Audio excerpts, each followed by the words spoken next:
Welcome to Sleep Stories by Oliver Penn. I am your host, and you have found your way here at exactly the right hour. This is a place built for the end of the day, for the moment when the world outside finally quiets, and something softer is permitted to take its place. Before we begin tonight, I would be glad to know where you are listening from. Leave a word in the comments if you like.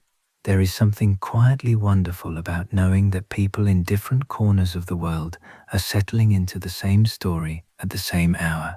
If you find rest here, consider subscribing. New stories arrive regularly, and there will always be a lamp lit and a chair waiting. Now, set everything down. Whatever the day has left behind, let it wait until morning. It will keep.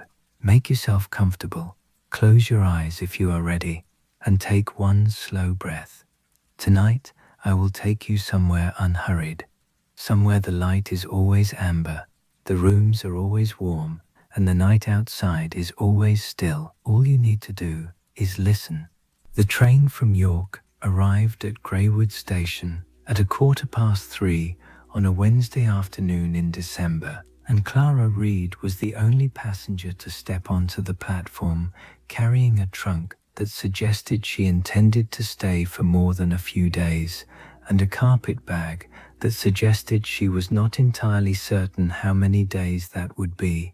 The platform was short and cold and dusted with the fine dry snow that had been falling since Harrogate, the kind of snow that was not yet committing to accumulation but was making its intentions clear, settling in the sheltered corners of the platform roof and along the top of the iron railings and on the brim of Clara's hat before she could brush it away.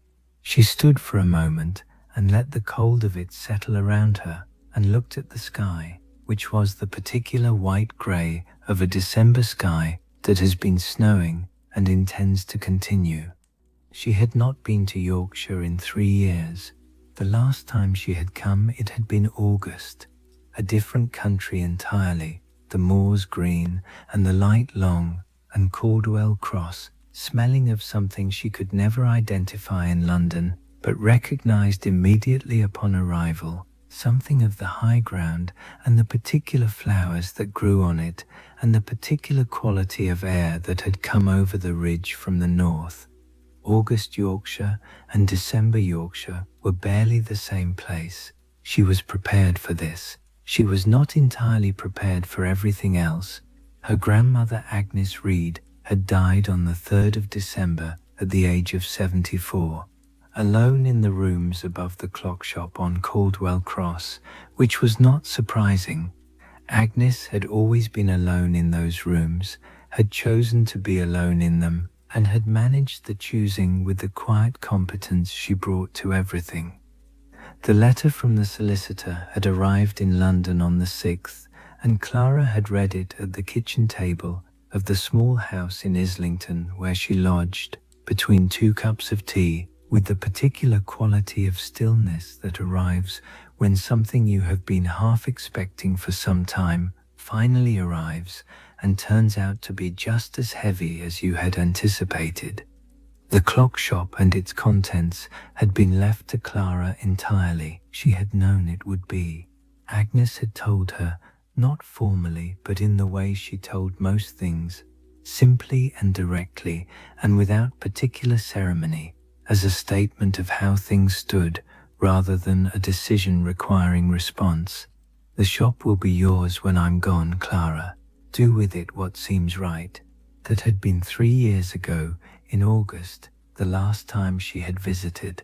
Clara had nodded, and they had gone back to the work of the afternoon, which had been cleaning the movements of a long case clock from Fenwick Farm, and the conversation had not been returned to. She had come now to do with it what seemed right. She was not yet certain what that was. The trap from the station reached Caldwell Cross in 40 minutes, the driver quiet and the horse steady, and the snow continuing in its unhurried way across the open moorland on either side of the lane. Clara sat inside the trap with her gloved hands in her lap and watched the familiar landscape pass. Familiar and strange at once, the way all known landscapes become in a season you have not seen them in, the particulars recognizable, but the quality of the light entirely different from the light in which you first learned them. Caldwell Cross appeared around a final curve in the lane, the stone buildings, the inn, the church at the far end, and at the corner of the main lane and Pembridge Lane, the Clockshop. 2 stories of dark Yorkshire stone, a single window facing the lane. Above the door, a painted sign, A. Reed, Clockmaker and Repairer, Est, 1834. Clara looked at the sign as the trap drew up before the door. The paint on the A was slightly more faded than she remembered. She got down from the trap and stood in the snow and looked at the shop and felt the weight of the day settle fully around her. Then she took the key from her coat pocket and opened the door. The smell of it reached her before anything else.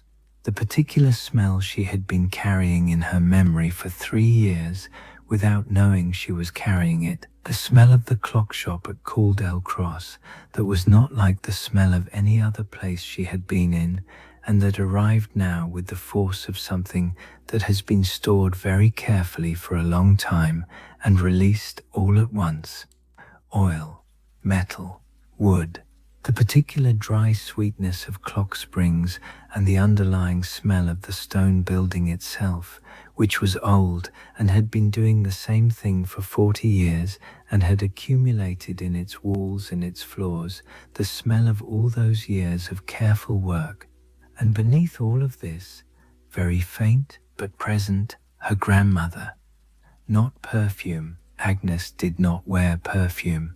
Simply the smell of a person who has been in a room every day for 40 years and has left in it, as all people leave in rooms they inhabit long enough, something of themselves.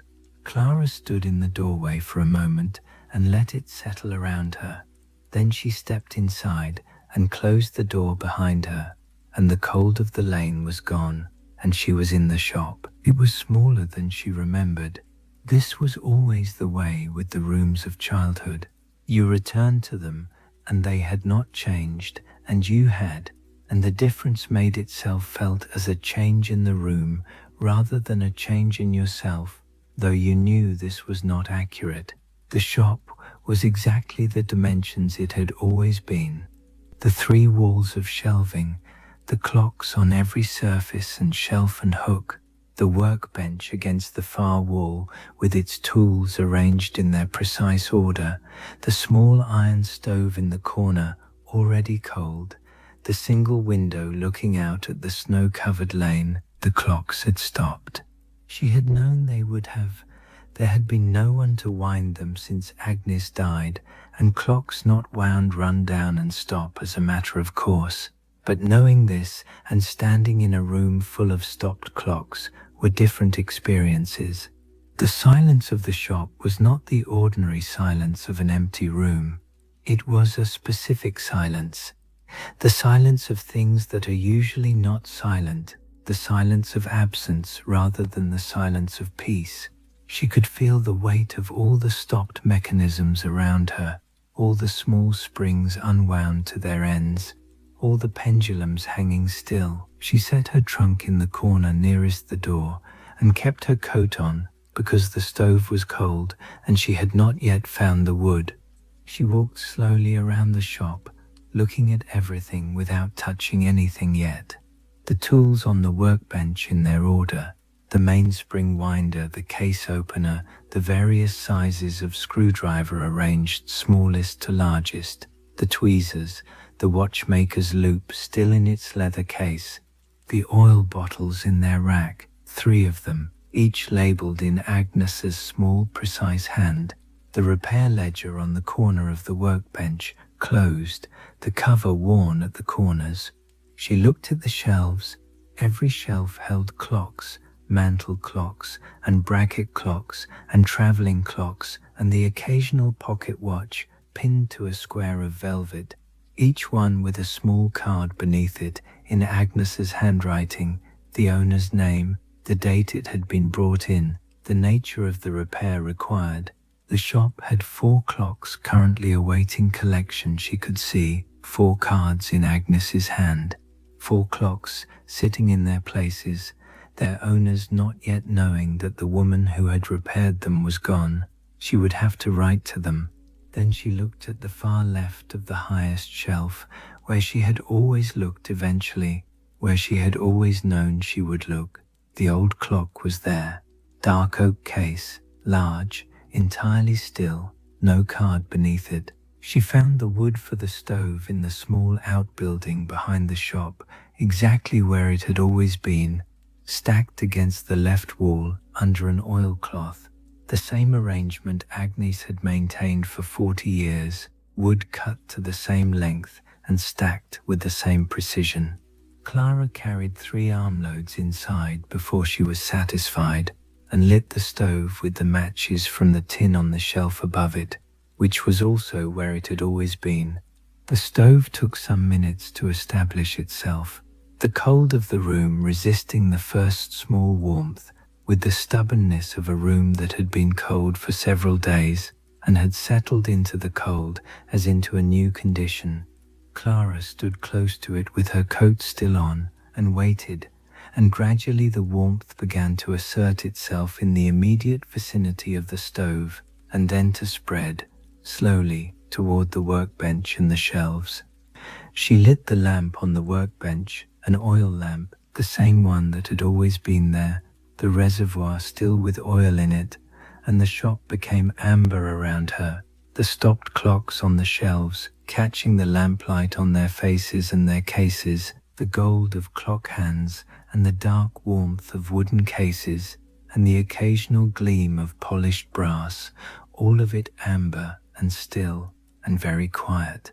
She sat on the stool behind the workbench, Agnes's stool, the same wooden stool she had sat beside as a child watching her grandmother work, and looked at the shop in the lamplight. She had spent many evenings in this room. The specific quality of the lamplight in winter, when the single window was dark early and the lamp was the only light, was something she had not thought about in 3 years and recognized now completely. The amber of it, the way it caught the clock faces and made them glow without illuminating them, the way it reduced the room to its essentials, the workbench, the tools, the stove, the clocks. Outside the window the snow continued. Caldwell Cross in December, at 4 o'clock in the afternoon, was almost entirely dark. The short day gone, the lane lit only by the occasional lamp in a window across the way. She could hear, faintly, the sound of someone's boots on the snow-covered lane, unhurried steps passing the shop and continuing on. Otherwise the village was very quiet. The clocks were still stopped. She had wound nothing yet. She had decided, without quite deciding, to leave them stopped for this first evening, to sit in the silence of the shop and let it be the silence it was, the silence of Agnes's absence before she introduced back into it the sound of the clocks. Tomorrow she would begin winding. Tonight she would sit. She made tea on the small spirit stove Agnes kept in the back room, which was the same spirit stove it had always been and which worked on the first attempt, and brought it back to the workbench and wrapped both hands around the cup and sat in the amber lamplight and looked at the tools in their order and the oil bottles in their rack and the repair ledger on the corner and the clocks on their shelves and the stopped old clock on the highest shelf at the far left. She had not touched it yet. She would not touch it yet. She drank her tea and listened to the snow settling outside the window and the faint creak of the old building adjusting itself in the cold, and thought about her grandmother sitting on this same stool on December evenings for 40 years, and thought about what it meant to be in a place that knew you before you knew yourself, and found that the thinking was something she could do here, in this room, in this light, with this particular silence around her, in a way she had not been able to do it anywhere else. Mr. Hollis arrived at 8:30 the following morning. before Clara had finished her breakfast. She heard his boots on the step, and then the particular sound of the door. It had always made a specific sound when it opened, a slight resistance in the frame that produced a scraping note she recognized immediately, the sound of the Clockshop door being opened by someone who knew how to open it. And then he was inside, a man of perhaps 70, with the broad shoulders and slow, careful movements of someone who had spent a working life doing physical things with his hands and had retired from the doing but retained the quality of attention it had required. He stopped when he saw Clara. He took off his hat. "Miss Reed," he said. "Mr. Hollis," Clara said. She had met him twice before, in the summers she had visited. Agnes had introduced him as her oldest customer, which he had received without demurral. He had the eyes of someone who noticed things quietly and kept his observations to himself unless directly asked. "Sit down," Clara said. "I'll make tea." He sat on the wooden chair beside the door that had always been there for customers, and Clara went to the back room and put the kettle on the spirit stove and came back, and they sat in the amber morning light of the shop, the lamp still burning, the December morning outside the window, a flat grey that had not yet decided what kind of day it intended to be, and drank their tea, and Mr. Hollis talked about Agnes Reed. He talked about her the way people talk about someone they have known for a very long time and have been waiting for an occasion to speak about at proper length, not with the compressed grief of fresh loss, but with the expansiveness of someone who has been carrying a full account of a person in their memory and has now found a listener worthy of the account. Agnes had opened the shop in 1834, he said, at the age of 34, after her husband John Reed had died of a fever in the winter of 1833 and left her with the building and a set of tools and the knowledge of the trade she had been learning beside him for 6 years. She had continued what he had begun. She had been better at it than he had been, though she would not have said this herself. She could hear a movement, Mr. Hollis said. "Just listen to a clock for a moment and tell you what was wrong with it. I've never seen anyone else do that." She said it was like music. You heard when something was off. Clara thought about this. She thought about her grandmother bending over the workbench with a clock open before her, her head tilted slightly, listening. She could see it clearly. She had watched it many times. She never talked about the old clock, Clara said. "The one on the high shelf. I asked her once when I was small. She said it wasn't for sale." Mr. Hollis looked at the high shelf and the dark oak case at the far left. "She never talked about it to me either," he said, "and I asked her more than once, over 40 years. She always said the same thing, that it was waiting." He paused. "I never knew what it was waiting for." He finished his tea and set the cup down with the careful precision of someone who has spent a long life not breaking things, and stood and put his hat back on. "I'll come again tomorrow," he said, "if that's agreeable." "It's agreeable," Clara said. He went out, the door making its particular sound as it closed behind him. Clara sat for a moment in the quiet of the shop and looked at the old clock on the high shelf and thought about what it meant for something to be waiting. She began winding the clocks on the second morning. She had known, lying in the narrow bed in the room above the shop on the first night, the same bed she had slept in every summer and Christmas visit since she was 6 years old, the same low ceiling above her, the same sound of the wind around the building's corners, that she would not be able to sit in a room full of stopped clocks for more than a day. The silence of them was too specific, too present, too much the wrong kind of silence for a place that had always been full of their particular sounds.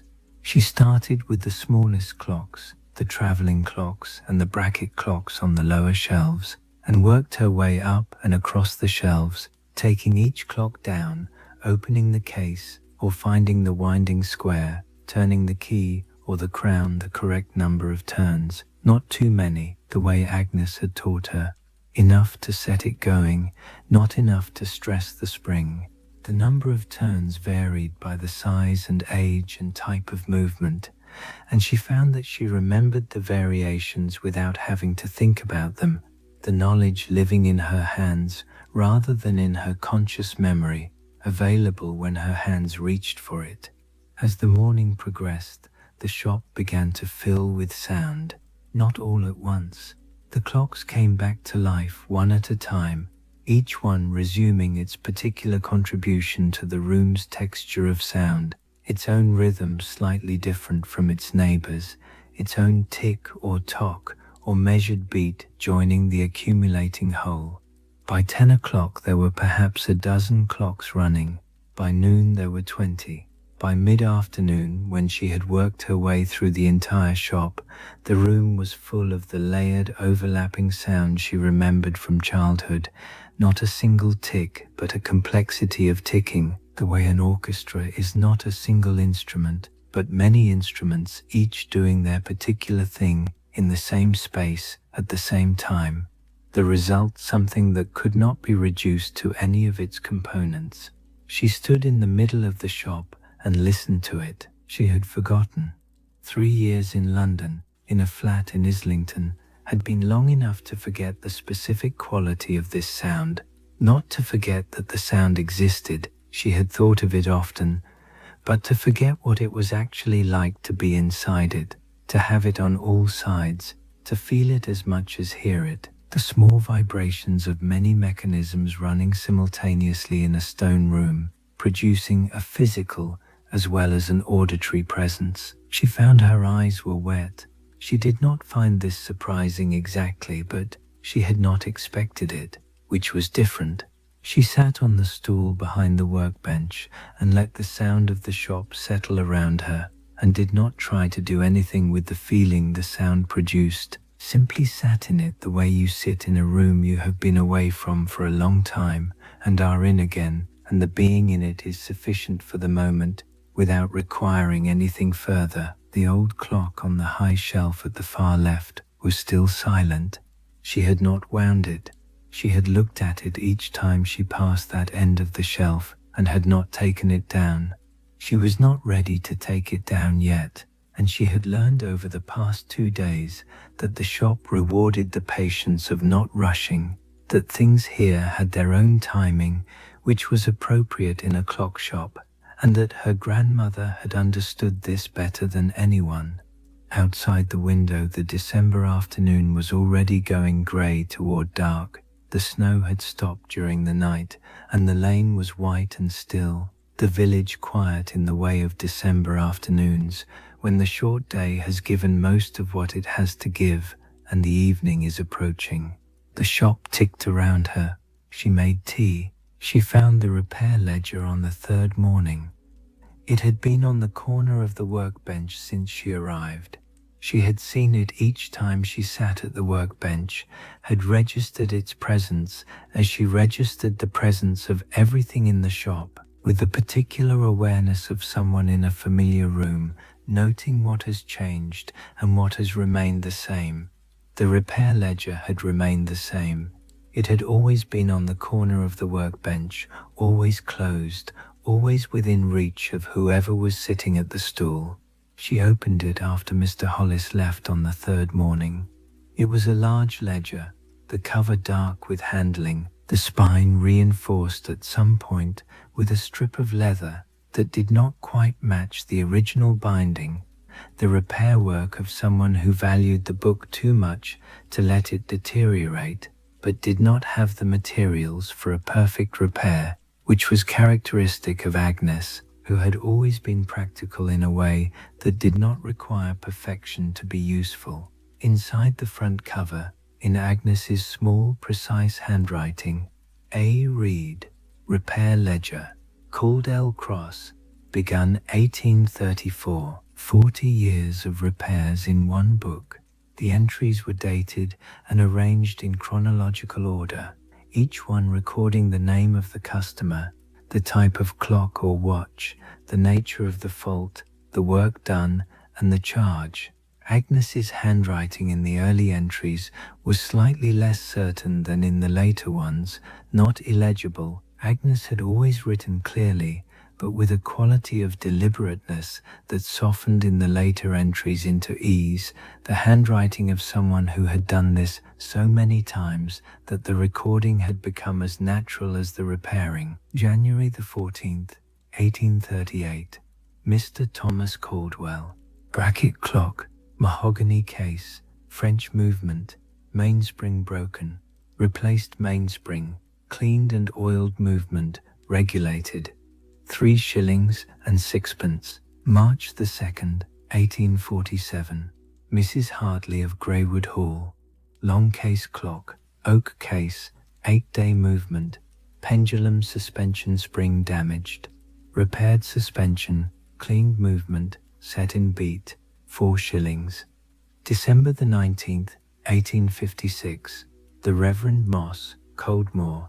Pocket watch, silver case, lever escapement, balance staff broken, fitted new staff, poised balance, cleaned movement, 2 shillings. Clara read through the entries slowly, not trying to read everything, but moving through the decades at a pace that let the record of her grandmother's working life accumulate around her. 40 years of clocks, 40 years of customers, 40 years of the same careful work done in the same careful way in the same room. The names of the customers recurred, families she recognized from childhood visits, names that belonged to the farms and the manors and the cottages of this part of the Yorkshire Dales, coming back year after year with their clocks, trusting the woman on Caldwell Cross to keep their time running. She turned to the most recent entries, the last months of Agnes's life, September the 3rd, 1874. Mr. Hollis, mantel clock, slate case, French movement, not running, worn pivot in third wheel, fitted new pivot, cleaned and oiled, regulated, 1 shilling and 6pence. October the 11th, 1874. Miss Fenwick of Hawthorne End, carriage clock, brass case, platform escapement, mainspring let down, replaced mainspring, cleaned movement, tested, 2 shillings. November the 22nd, 1874. Mr. Church, Caldwell Cross, pocket watch, gold case, full plate movement, crystal broken, movement dusty, fitted new crystal, cleaned movement, 1 shilling. The last entry, November the 22nd. Agnes had died on the 3rd of December. There were 11 days unaccounted for at the end of the repair ledger, 11 days in which she had apparently done no repairs, or done them and not recorded them, which would have been unlike her. Clara looked at the blank page after the final entry for a long moment. Then she looked at the first page again, begun 1834, and at the blank page at the end. She picked up the pen from the workbench and held it for a moment without writing anything. Then she set it down. Not yet. She was not ready yet. Mr. Hollis came again on the 3rd morning, as he had said he would, and on the 4th, and Clara began to understand that this was not merely courtesy, but habit, that he had been coming to this shop every morning for longer than she had been alive, and that the coming was something he needed as much as he offered it. She made tea, and he sat in the customer's chair and talked about Agnes, and Clara listened, and this became the shape of the morning hours before the work of the day began. He had known Agnes for 41 years. He had first brought a clock to the shop in 1833, before the sign went up, before it was officially a shop, when Agnes was still learning the trade beside her husband, and the room was more workshop than anything else. He had brought a pocket watch with a broken balance staff, which John Reed had begun to repair, and Agnes had finished after his death, and which she had returned to Mr. Hollis in the spring of 1834, with the observation that she had replaced the staff and poised the balance and regulated the watch, and that it would keep better time now than it had before it broke. She was right, Mr. Hollis said. It kept better time after. I wore it for 30 more years. He looked at his hands. I brought everything I owned with a spring in it to this shop after that. Did she ever talk about the old clock? Clara asked. To you? In all those years? Mr. Hollis was quiet for a moment. Once, he said. This would have been 1860 or thereabouts. I'd been asking about it for years by then, as I told you. She usually said the same thing. It's waiting and nothing more. But this once, she said something different. He paused. She said it belonged to someone who had left it and not come back. She said she'd kept it all those years because she thought they might come back. And then, after enough years, she kept it because the keeping had become the point. Clara looked at the old clock on the high shelf. Did she say who left it? She didn't. I didn't ask. He finished his tea with the unhurried manner of someone who knows that pushing for information before it is ready to be given produces less than waiting. I think she would have told me if she'd wanted me to know. On the fourth morning he told her about the Christmases.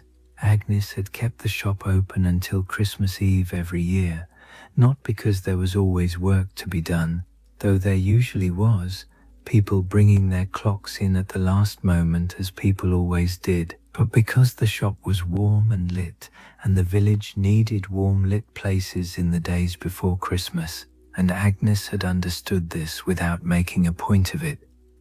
She had always had a small dish of biscuits on the workbench in December. People came in not only with clocks, but to warm themselves and to have someone to speak to for a few minutes before continuing on their way. She was better at that than people gave her credit for, Mr. Hollis said. People thought she was quiet, and she was, but quiet isn't the same as distant. She was paying attention. She just didn't announce it. Clara thought about her grandmother paying attention quietly.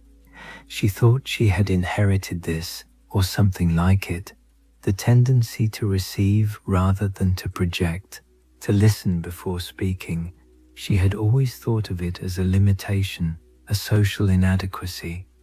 She was beginning to think about it differently. She talked about you, Mr. Hollis said, in the tone of someone producing a piece of information they have been saving for the appropriate moment. Clara looked at him, not constantly, but over the years. She said you had the hands for it. He glanced at Clara's hands, resting on the workbench, the clockwork she meant. She said you'd find your way back to it eventually. By the fourth day she had settled into the rhythm of the shop.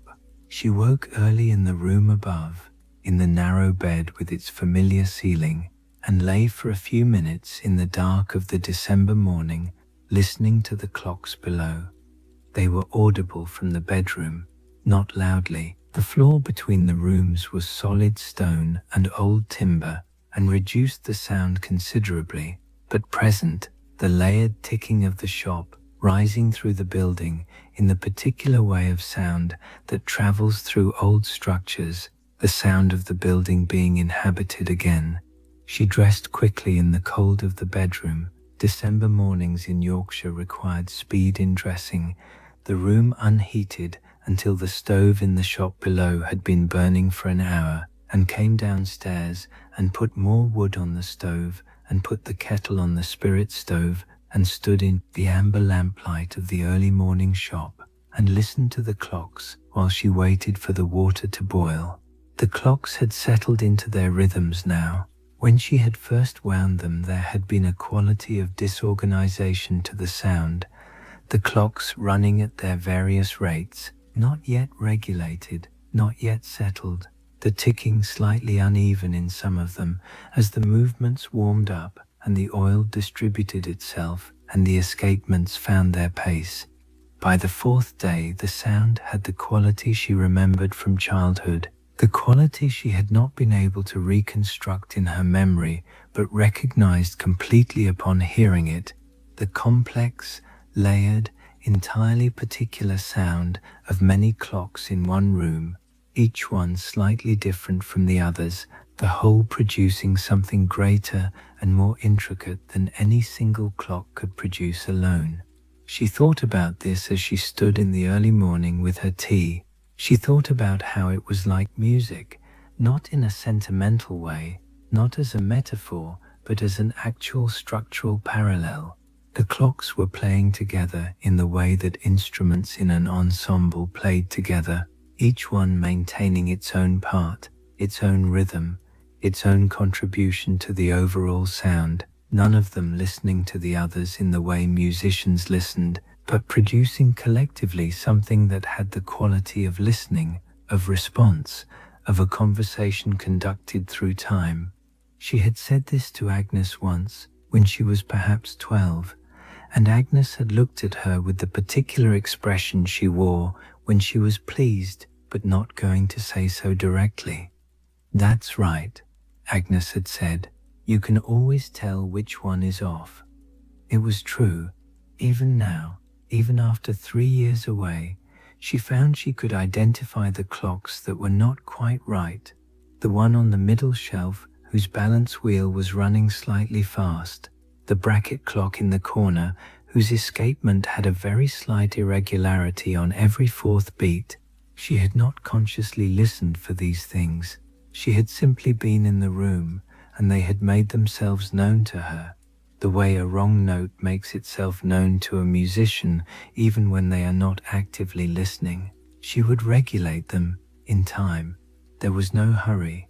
The December morning outside the window was still dark. Snow had fallen again overnight. She could see by the quality of the light reflecting off the lane that there was fresh snow out there, and the particular hush that new snow brought to a village, the way it muffled the ordinary sounds and replaced them with a silence that was not empty but full of its own kind of presence. Inside the shop the clocks ticked, the stove burned, the lamp threw its amber circle across the workbench and the tools. She sat on Agnes's stool and let the morning be what it was. The days in Caldwell Cross in December were short and specific. Light arrived sometime after 8, not the sudden arrival of summer light, which came with energy and intention and announced itself, but the gradual, reluctant lightening of a December morning, the darkness softening by degrees to a grey that was barely distinguishable from darkness at first, and only slowly achieved the quality of actual light, the kind of light you could work by, the kind of light that came through the single window of the clockshop and laid itself across the workbench in a pale flat rectangle that had none of summer's warmth but had its own particular character, honest, clear, making no promises it could not keep. Clara had always loved December light. She had not known this about herself until she came back to Caldwell Cross and found it waiting for her. This particular quality of winter morning light through an old window, the kind of light that showed things as they were without flattering them, that made the grain of the workbench very clear and the texture of the clock cases very distinct, and the color of the oil in the rack of bottles a precise and honest amber, rather than the warmer amber they became in lamplight. She worked in the mornings by the window light, and in the afternoons by the lamp, which gave the days a natural division, the window light hours for the detailed work, the examination of movements and the cleaning of parts, and the lamplight hours for the assembly and the regulation, for the work that required not precision of vision but steadiness of hand. She had begun to work, not the repairs Agnes had left, the 4 clocks waiting for collection. She would address those separately, would write to their owners and return them.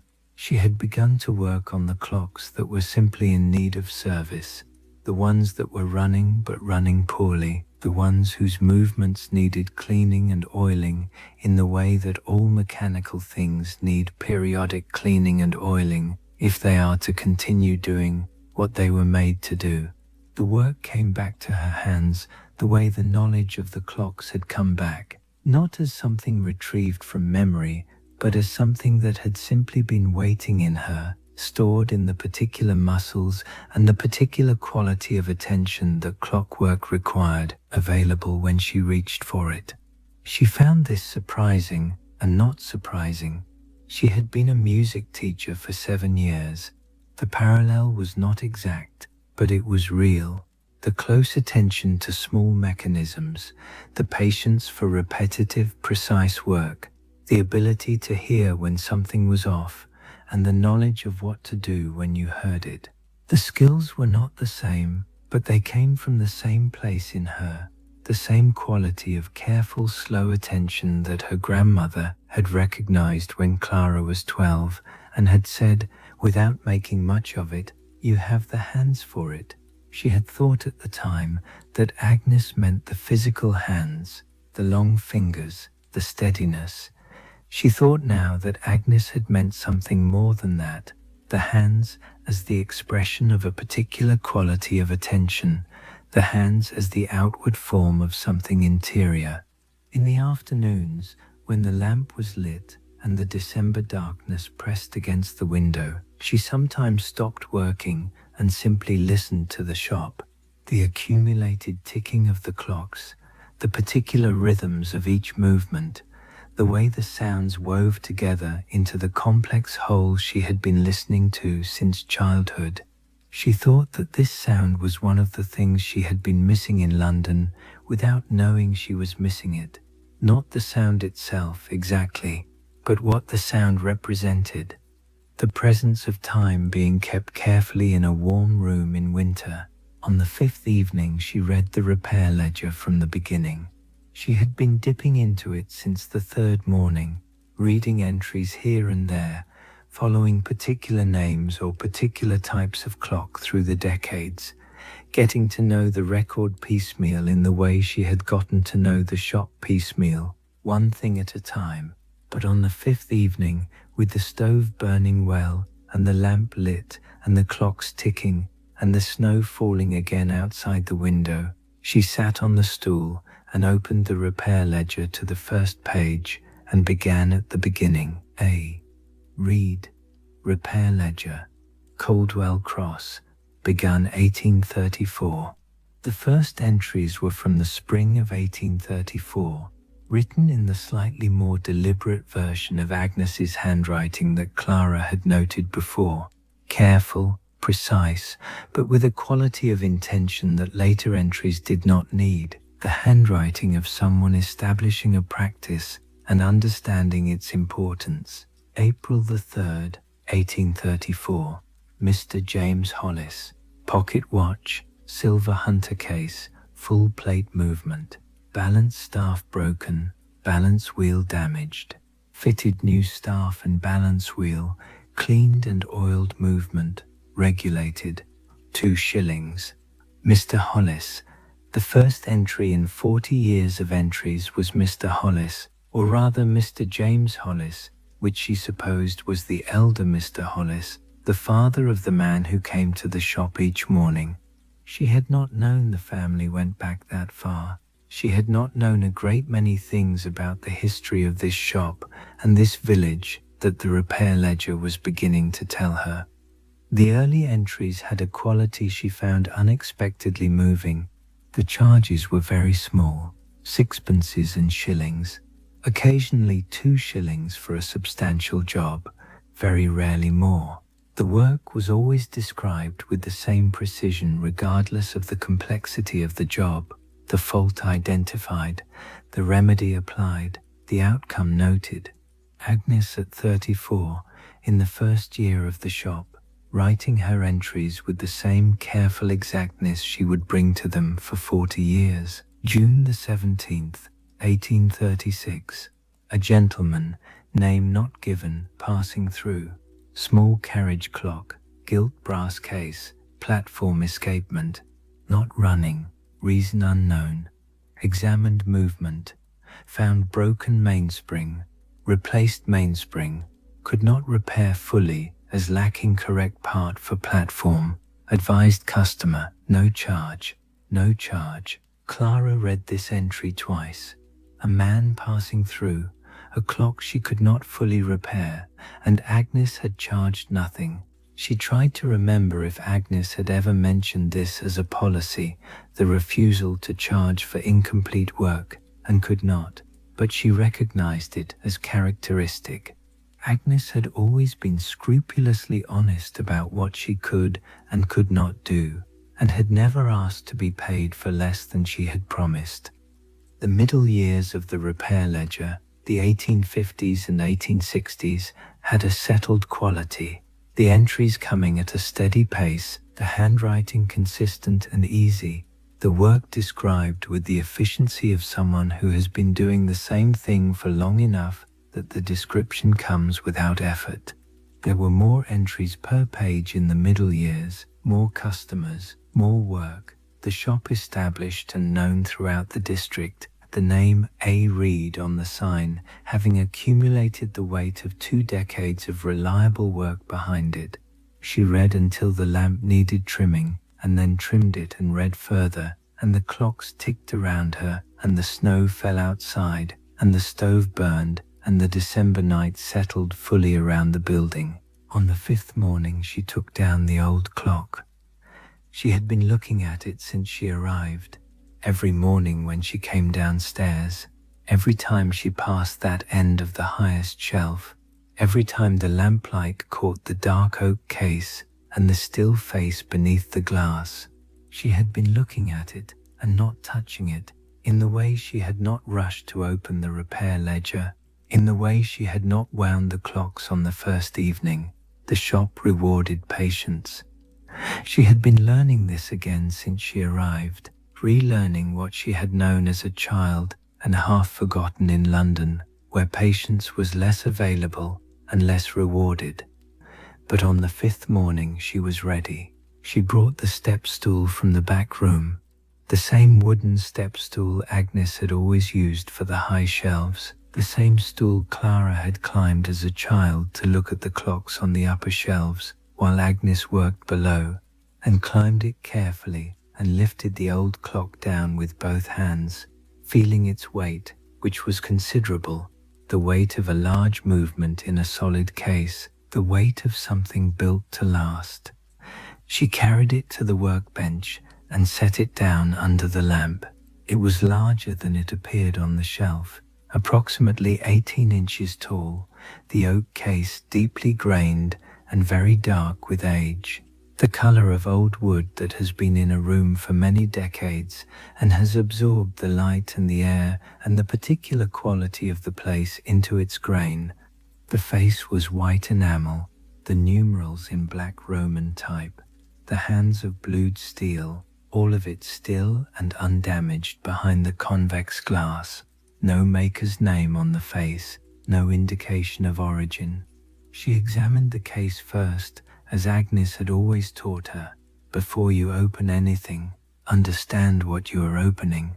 The case was in very good condition for its age, the wood unwarped, the joints tight, the glass uncracked, the small brass hinges of the front and rear doors unrusted. Someone had made this clock to last, and it had lasted. The only anomaly was the absence of a winding key or crown. There was a winding arbor on the face, clearly requiring a key, but no key was present. The clock had not been wound in a very long time. She opened the front door and examined the face and the hands from the front. Then she went to the rear. The rear door opened on the back of the movement, the plates and the wheels and the going train, the barrel visible at the top with its mainspring inside. She examined it carefully with the loupe, going through the movement systematically the way Agnes had taught her. Barrel first, then the going train, then the escapement, then the striking train if present. The movement was dirty with the particular fine grey dust of a mechanism that has been still for many years, but intact, nothing broken, nothing worn beyond use. The mainspring, as far as she could tell without removing the movement from the case, was simply let down, unwound, not broken. The clock did not need repair. It needed only to be wound. She was about to close the rear door when she saw it. At the bottom of the case, below the movement, in the space between the movement's lower plate and the case's back panel, a small section of the back panel that did not align quite perfectly with the rest, a seam that was not a joint but a door, fitted so precisely into the grain of the wood that it was invisible unless you were looking at the case from the inside and at exactly the right angle. She set down the loop. She looked at the seam for a long moment. Then she found the small brass catch, barely a raised point in the wood, and pressed it, and the small door opened.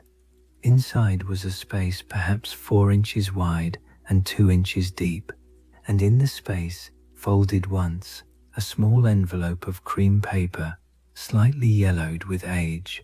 On the front of the envelope, in her grandmother's handwriting, Clara. She did not open it immediately. She closed the rear door of the clock case carefully, leaving the envelope on the workbench beside the clock, and sat on the stool and looked at it, her name in her grandmother's hand, on an envelope that had been inside a clock on the highest shelf of the shop for long enough that the paper had yellowed slightly at the edges. How long had it been there? Agnes had not said. The repair ledger had no entry for this clock. Mr.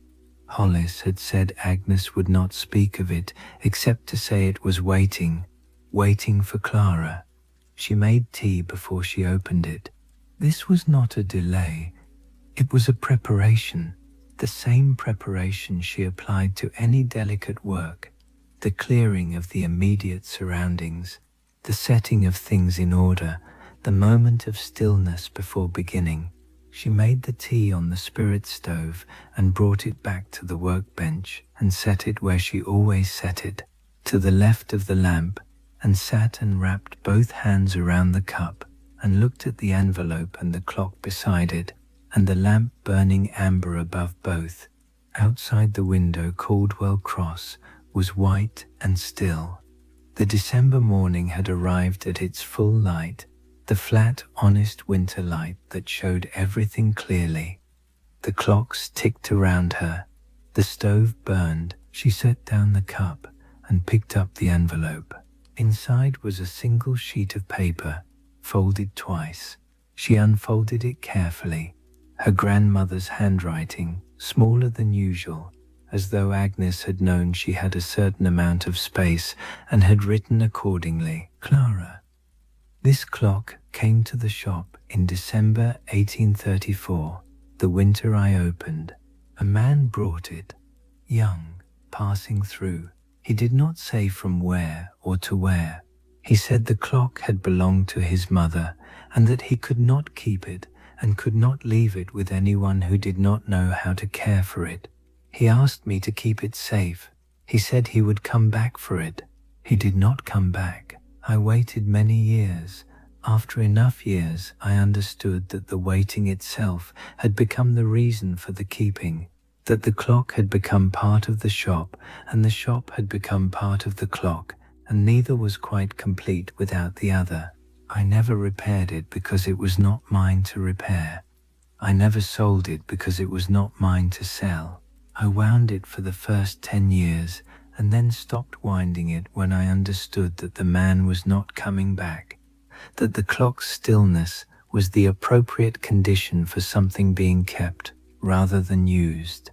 You are the only person I have known with the patience for this work and the hands for it and the understanding of what it means to keep something carefully over a long time. The shop will make more sense to you than it made to anyone else I might have left it to. You will know what to do. Wind the clock, Clara. Hear what it sounds like. Then decide. The key is in the left-hand drawer of the workbench, wrapped in cloth. Your grandmother, Agnes Reed. Clara sat with the letter for a long time. The clocks ticked around her. Outside, the snow had begun again, the soft, purposeless snow of a December morning. She looked at the clock on the workbench, the dark oak case, the still white face, the blued steel hands pointing at nothing. Then she opened the left-hand drawer of the workbench. The key was there, as Agnes had said, a small clock key, the correct size for the winding arbor on the face, wrapped in a square of soft cloth that had once been green and had faded over many years to a grey-green that was barely distinguishable from the grey of old metal. She unwrapped it carefully. The key was brass, slightly tarnished but intact, the bow at one end and the hollow barrel at the other, the correct size. She held it in her palm for a moment. She thought about the man who had brought the clock in December 1834, a young man passing through, his mother's clock. He could not keep it and could not leave it with someone who did not know how to care for it. He had left it with Agnes Reed, who had opened her shop that same year, and he had not come back. She thought about what it meant to leave something with someone who knew how to care for it, to understand that the leaving was a form of trust, perhaps the highest form, not entrusting something to a person who promised to keep it, but entrusting it to a person whose character made the promise implicit, who did not need to make it because the keeping was already apparent in how they held themselves in the world. Agnes had kept it for 40 years. Clara opened the front door of the clock case and examined the winding arbor on the face, a single arbor, below the 12, for the going train only, no striking train, a simple movement for a clock of this size, which was unusual, but not unheard of. Some clockmakers built large cases for small movements. Some believed the size of the tick mattered more than the complexity of what produced it. She fitted the key to the arbor. The fit was exact. The key had been made for this clock, or this clock had been made for the key, which was the same thing. She turned the key. The mainspring resisted at first, many years without winding, the oil dried in the barrel, the spring stiff with disuse. She turned carefully, feeling for the resistance, not forcing it, the way Agnes had taught her. Let the spring tell you when it's had enough. 3 turns, 4, 5. She counted, feeling the resistance increase and then plateau, the spring taking the tension and holding it, the barrel beginning to store the energy that would drive the going train. She removed the key. For a moment nothing happened. Then the escape wheel moved, a single tick, tentative, as though testing the air. Then another. Then the pendulum. She had not seen a pendulum bob, had assumed the clock had a balance wheel movement, but there it was, beginning to swing in the case below the movement, a plain brass pendulum she had not noticed in her initial examination, beginning to find its arc. Tick, tick, tick.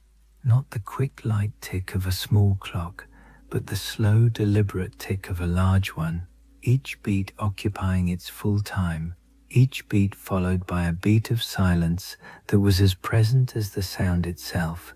The clock was speaking in the particular voice of a large movement, with a long pendulum, measured and unhurried, as though it had all the time there was and intended to use it carefully. She sat on the stool and listened to it. The clock's voice joined the voices of the other clocks in the room, not overwhelmed by them, not overwhelming them, simply adding itself to the whole, one more thread in the complex texture of the shop's sound, and yet distinct in a way she could not entirely account for, not louder, not deeper exactly, simply more present, the tick of something that had been silent for a long time and was now, finally, speaking. She stayed very still and listened. She listened to the old clock for the rest of that morning. She did not do other work. She had intended to. There were 2 movements on the workbench waiting for cleaning, and the bracket clock in the corner still needed its escapement regulated. and she had told herself she would write the letters to the 4 customers whose clocks were waiting for collection. She did none of these things. She sat on the stool and listened to the old clock and let the morning pass. The clock's tick had a quality she had not encountered before in all her hours in this shop. She was trying to understand the quality, to put it into terms she could hold. It was not merely the size of the movement or the length of the pendulum. She had heard large clocks before, had worked on long case clocks with pendulums that beat once per second, had felt the particular gravity of a large movement's tick. It was something beyond the mechanics, something in the way the sounds sat in the room. She thought, eventually, that it was the sound of something that had been waiting to speak. 40 years of silence, and then this, the careful measured tick of a clock, keeping time in a room where it had stood unticking for most of her grandmother's working life. There was in the sound a quality of patience rewarded, of a long waiting resolved, at last, not because the waiting was over, but because the right person had arrived to hear what had been waiting to be said. She understood that she was thinking about the clock in a way that clocks did not strictly warrant. Clocks did not wait, did not speak, did not have things to say. They were mechanisms, precise and indifferent. And yet, the shop had always seemed to her, even as a child, to be a place where the distinction between the mechanical and the meaningful was less clear than it was in other places. A clock that measured time was not merely measuring something abstract, it was marking the passage of something real, the hours of a life, the days of a year, the slow accumulation of moment after moment that constituted a history. Agnes had understood this. The repair ledger was full of it, not stated, because Agnes did not state things she considered obvious, but present in every entry, in the care with which each repair was described and each customer named. Every clock in the repair ledger had been in someone's life for a reason. Every clock had been marking time for someone who mattered enough to bring it to be repaired when it stopped. Mr. Hollis arrived at his usual time and found Clara sitting at the workbench with the old clock before her on the bench. He stopped inside the door. He looked at the clock. Then he looked at Clara. "You wound it," he said. "I wound it," she said. He came and stood beside the workbench and looked at the clock for a long moment, the dark oak case, the white enamel face, the pendulum swinging in the case below, the tick filling the shop. "I've been hearing it in my head for 40 years, he said quietly, imagining what it sounded like. "Now you know," Clara said. "Now I know." He listened for a moment. "It sounds like it belongs here." "It does," Clara said. He went to make the tea. He had taken to doing this himself on the mornings when Clara was working, finding the spirit stove and the cups without being told where they were, which told her something about how many mornings he had spent in this shop and how well he knew it. She stayed at the workbench and listened to the clock, and the morning continued, and the snow outside the window fell and stopped and fell again, and the clock ticked its slow, deliberate tick in the warm amber room. She read Agnes's letter again that evening, alone after Mr. Hollis had gone, in the lamplight with the clocks ticking around her and the old clock among them now, its voice distinct in the room's texture of sound. "Wind the clock, Clara, hear what it sounds like, then decide." She had wound it. She had heard it. Now she was deciding. The deciding was not a sudden thing. She had known, she thought, since she stepped off the trap onto the snow-covered lane of Caldwell Cross and looked up at the sign above the door, A. Reed, Clockmaker and Repairer, Est, 1834, that the decision was not going to be the one she had planned in London. The planned decision had been the practical one: catalogue the contents, write to a solicitor in Greywood about the building, arrange for the remaining clocks to be returned to their owners, close the shop, go back to London before Christmas. She had known by the end of the first day that she was not going to do this. She had simply not yet said so to herself in those terms. The letter gave her the terms. You are the only person I have known with the patience for this work, and the hands for it, and the understanding of what it means to keep something carefully over a long time. She held the letter in both hands and read this sentence again, the patience for this work. She thought about patience, about the particular kind of patience that clockwork required, which was not the patience of endurance, but the patience of attention, the patience of someone who understands that some things cannot be rushed, because the rushing damages them.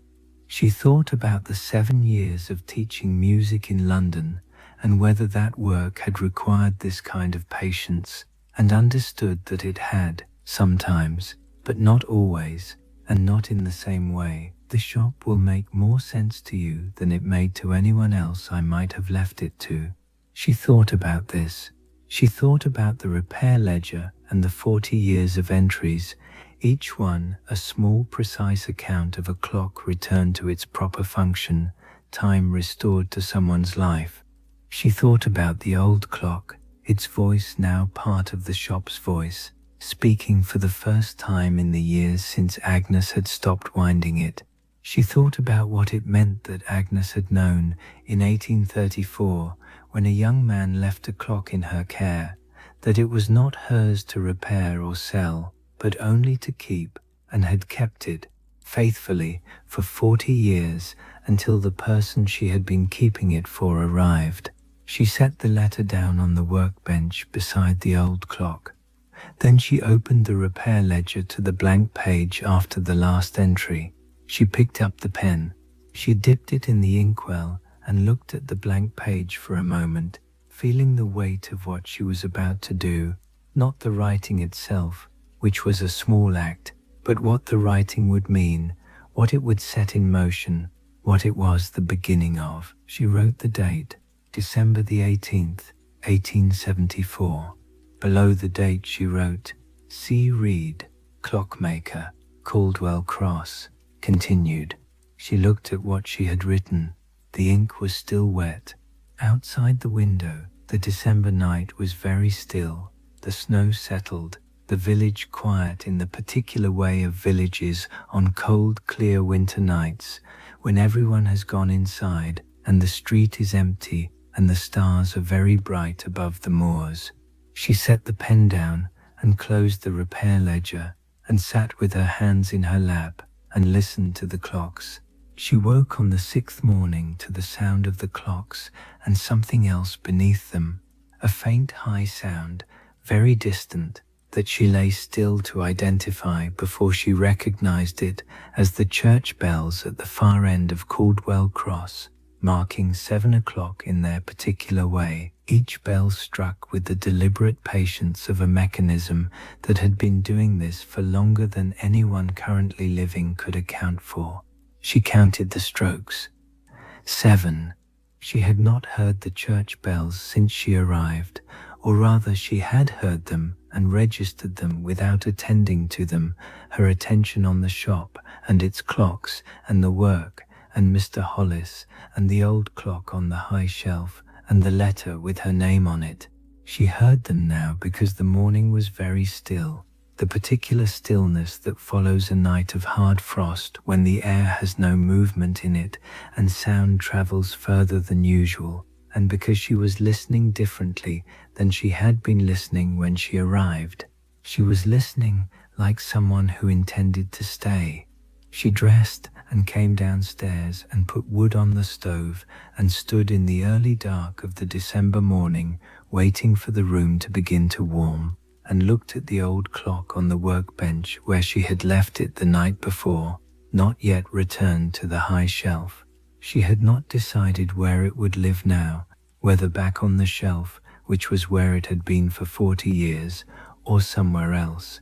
She thought it probably belonged on the workbench, at least for now, at least while she was still becoming acquainted with its voice and its character. You kept the things you were learning about close to you, where you could observe them. This was something Agnes had taught her, though not in words. Mr. Hollis arrived at his usual time and sat in the customer's chair and looked at Clara with the expression of someone who has assessed a situation and found it consistent with their expectations. "You're not going back," he said. "It was not a question." "Not yet," Clara said. He nodded, in the way of someone filing information they had anticipated. "She would have been glad," he said, which was what he had said on the first morning, but with a different weight now. Not the conventional comfort of the newly bereaved, but a specific statement about a specific person's specific gladness, grounded in 40 years of knowing her. "I don't know how to run a shop," Clara said. "I know how to repair clocks. I don't know the business of it." "She kept it simple," Mr. Hollis said. "She never did more than was needed and never charged more than was fair, and she wrote everything in the repair ledger, and that was sufficient." He paused. "You can learn the rest." "I have a position in London," Clara said. "I teach music. Term begins in January." "Does it?" Mr. Hollis said, in the neutral tone of someone noting a fact without drawing a conclusion from it. "I would need to write to the school," Clara said. "Letters can be written," Mr. Hollis said. He finished his tea and set the cup down and stood and put on his hat and went to the door. He stopped with his hand on the latch. "Your grandmother wrote in the repair ledger every day she worked," he said. 40 years, never missed a day she was in the shop. She said the writing was how she knew the work was real, that if it wasn't worth writing down, it wasn't worth doing. He looked at Clara. "I noticed you wrote in it last night. I could see the ink was still wet this morning when I came in." He went out. The door made its particular sound behind him. Clara looked at the repair ledger on the workbench and thought about work that was worth writing down and work that was not, and thought about the 7 years in London, and sat for a moment in the early morning quiet of the shop. Then she took a fresh sheet of paper from the drawer and picked up the pen and began to write a letter to the school in London. On the 6th afternoon, she began to understand the shop as a whole. She had understood it in parts. The clocks on their shelves, the tools on the workbench, the repair ledger with its 40 years of entries, the old clock and its letter, and the key wrapped in faded green cloth. She had understood these things individually, as separate elements of a place she was learning. On the 6th afternoon, standing at the window, watching the December light fail at 3 o'clock, as it always failed in December, she understood them together. The shop was a record. Not only the repair ledger, everything in it was a record. The arrangement of the tools on the workbench was the record of how Agnes had found it most efficient to work. The order she had arrived at, over years of doing the same things in the same space. The wear on the stool was the record of 40 years of sitting and bending over the workbench. The particular way the stove's heat distributed itself through the room, warmer near the window and cooler near the door, was the record of a winter management practice Agnes had developed and refined over many seasons. And the clocks themselves, each one was a record of something.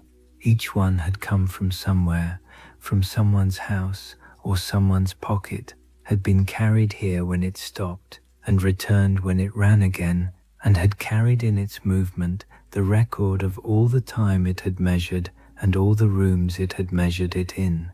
The repair ledger captured the names and the dates and the faults and the repairs, but the clocks themselves carried something the repair ledger could not, the accumulated time of their own existence, stored not in any single part, but in the whole of the mechanism, in the wear of the pivots and the set of the springs, and the particular rhythm that developed in any well-made movement that had been running for many years.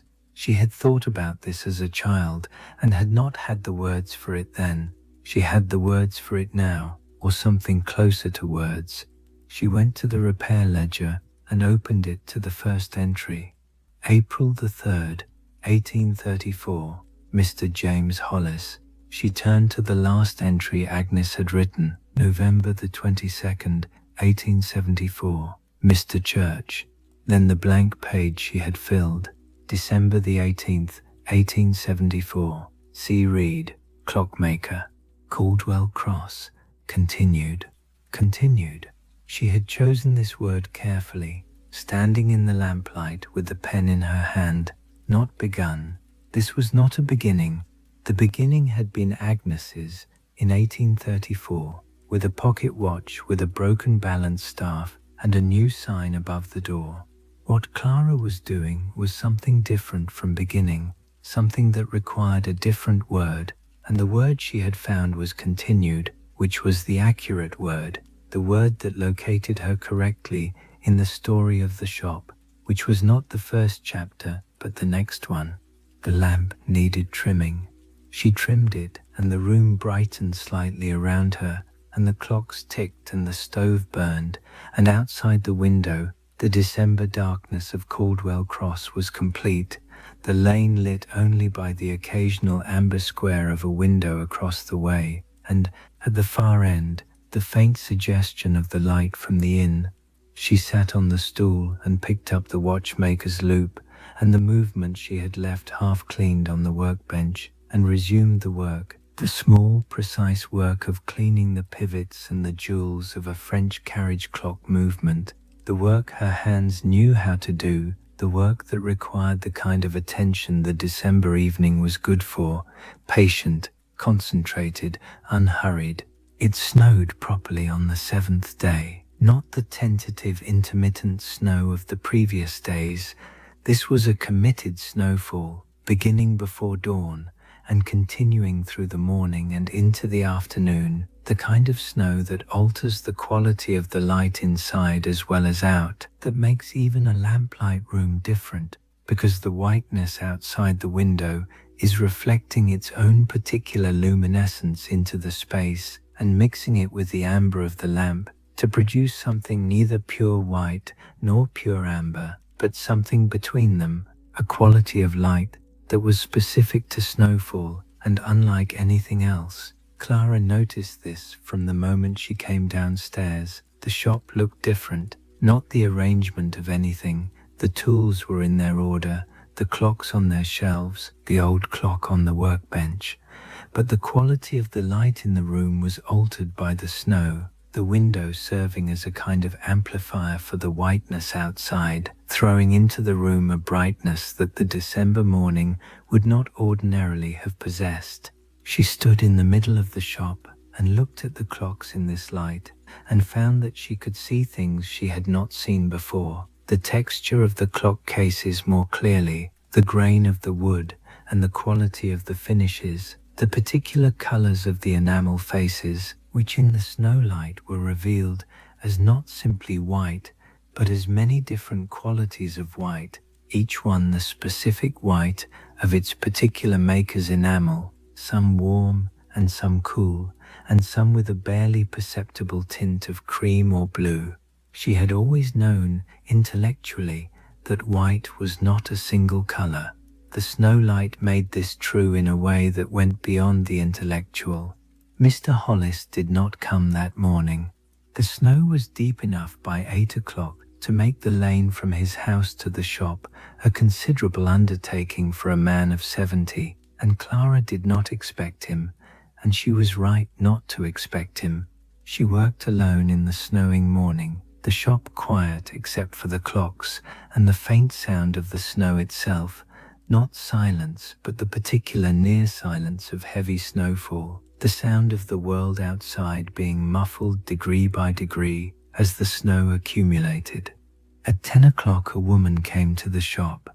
She came in quickly, stamping snow from her boots, and unwrapped the scarf from her face, and proved to be a woman of perhaps 50, with the practical manner of someone who has lived in this landscape long enough to regard its weather as something to be managed rather than complained about. She had a clock under her arm wrapped in cloth. "You'll be Agnes' granddaughter," she said. "Not a question. I heard you'd come." "Clara Reed," Clara said. "Mrs. Dawson, Pembridge Lane." She set the wrapped clock on the workbench. "This has been stopping at 4 in the afternoon. Every day, 4 o'clock, it stops. Then I wind it and it starts again. Agnes said she'd look at it in December. I expect she didn't get to it." "She didn't," Clara said. "I'll look at it." Mrs. Dawson looked at Clara with the assessing expression of someone not yet certain what to make of a new person in a familiar role.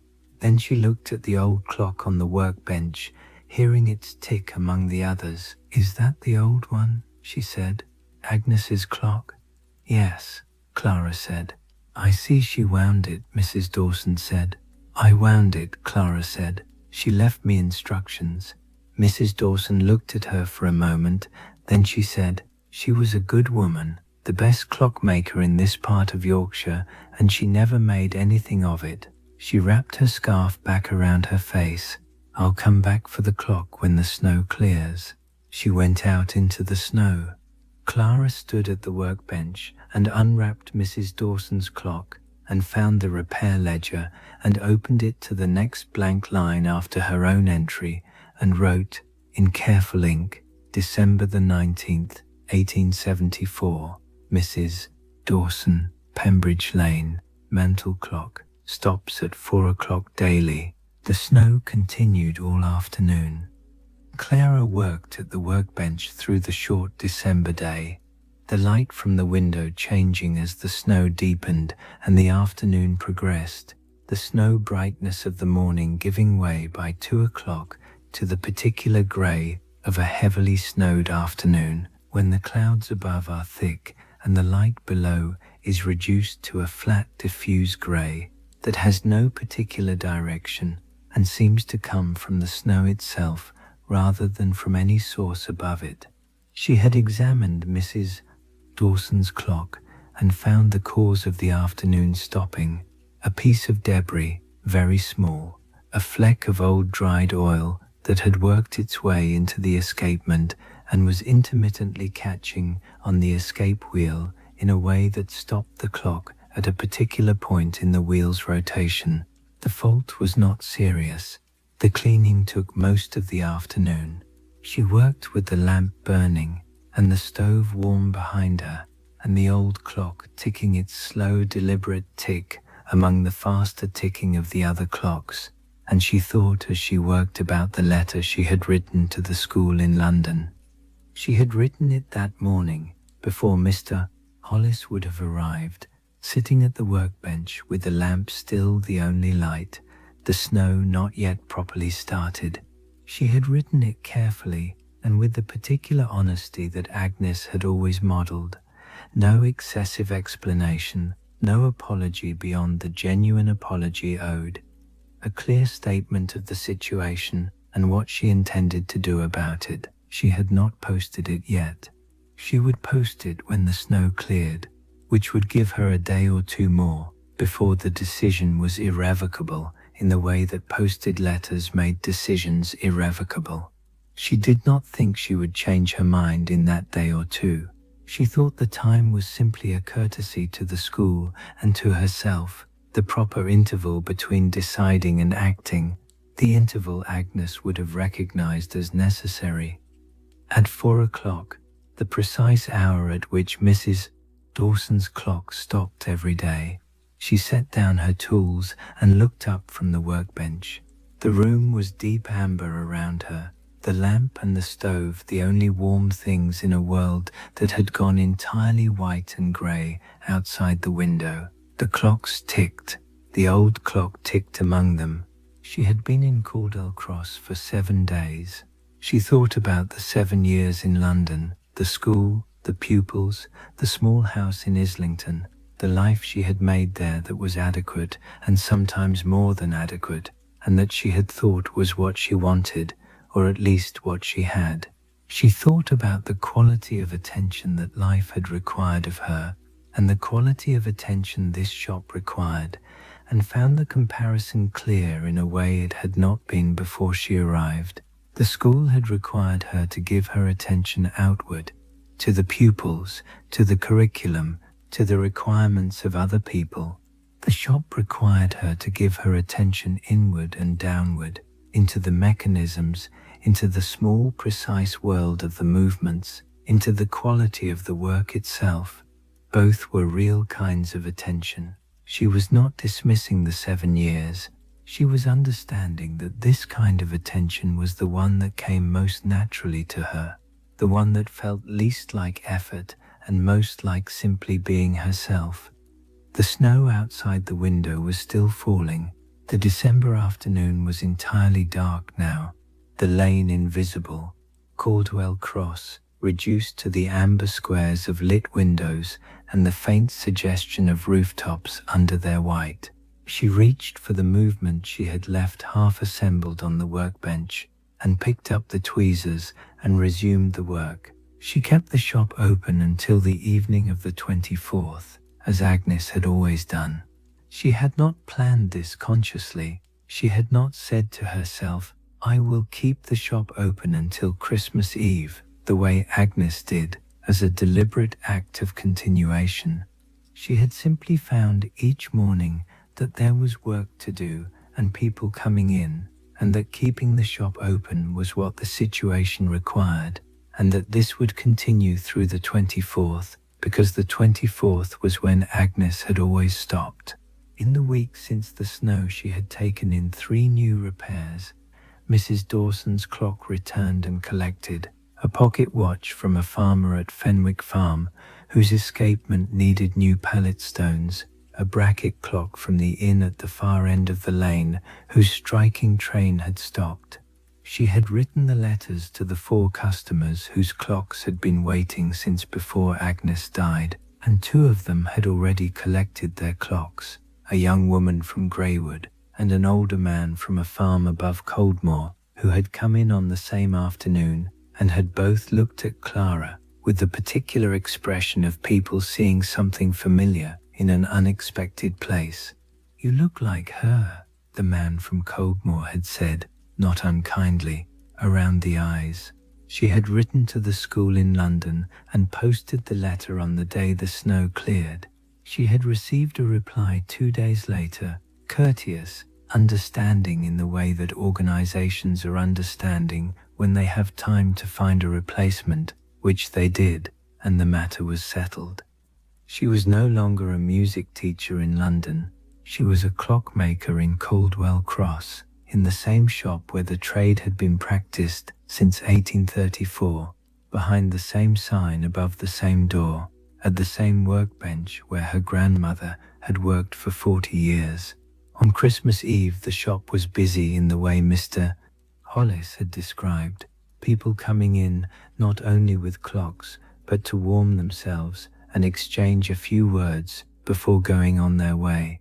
Clara kept the biscuit dish on the workbench as Agnes had done, filled with the same kind of biscuits. She had found the tin in the back room, full, Agnes having stocked it in November, in anticipation of a December she had not lived to see.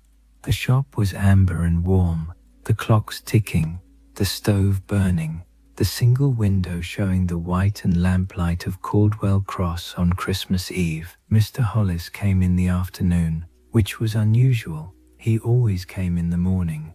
He came in and sat in the customer's chair and looked around the shop with the expression of someone seeing something they had been hoping to see and finding it exactly as they had hoped.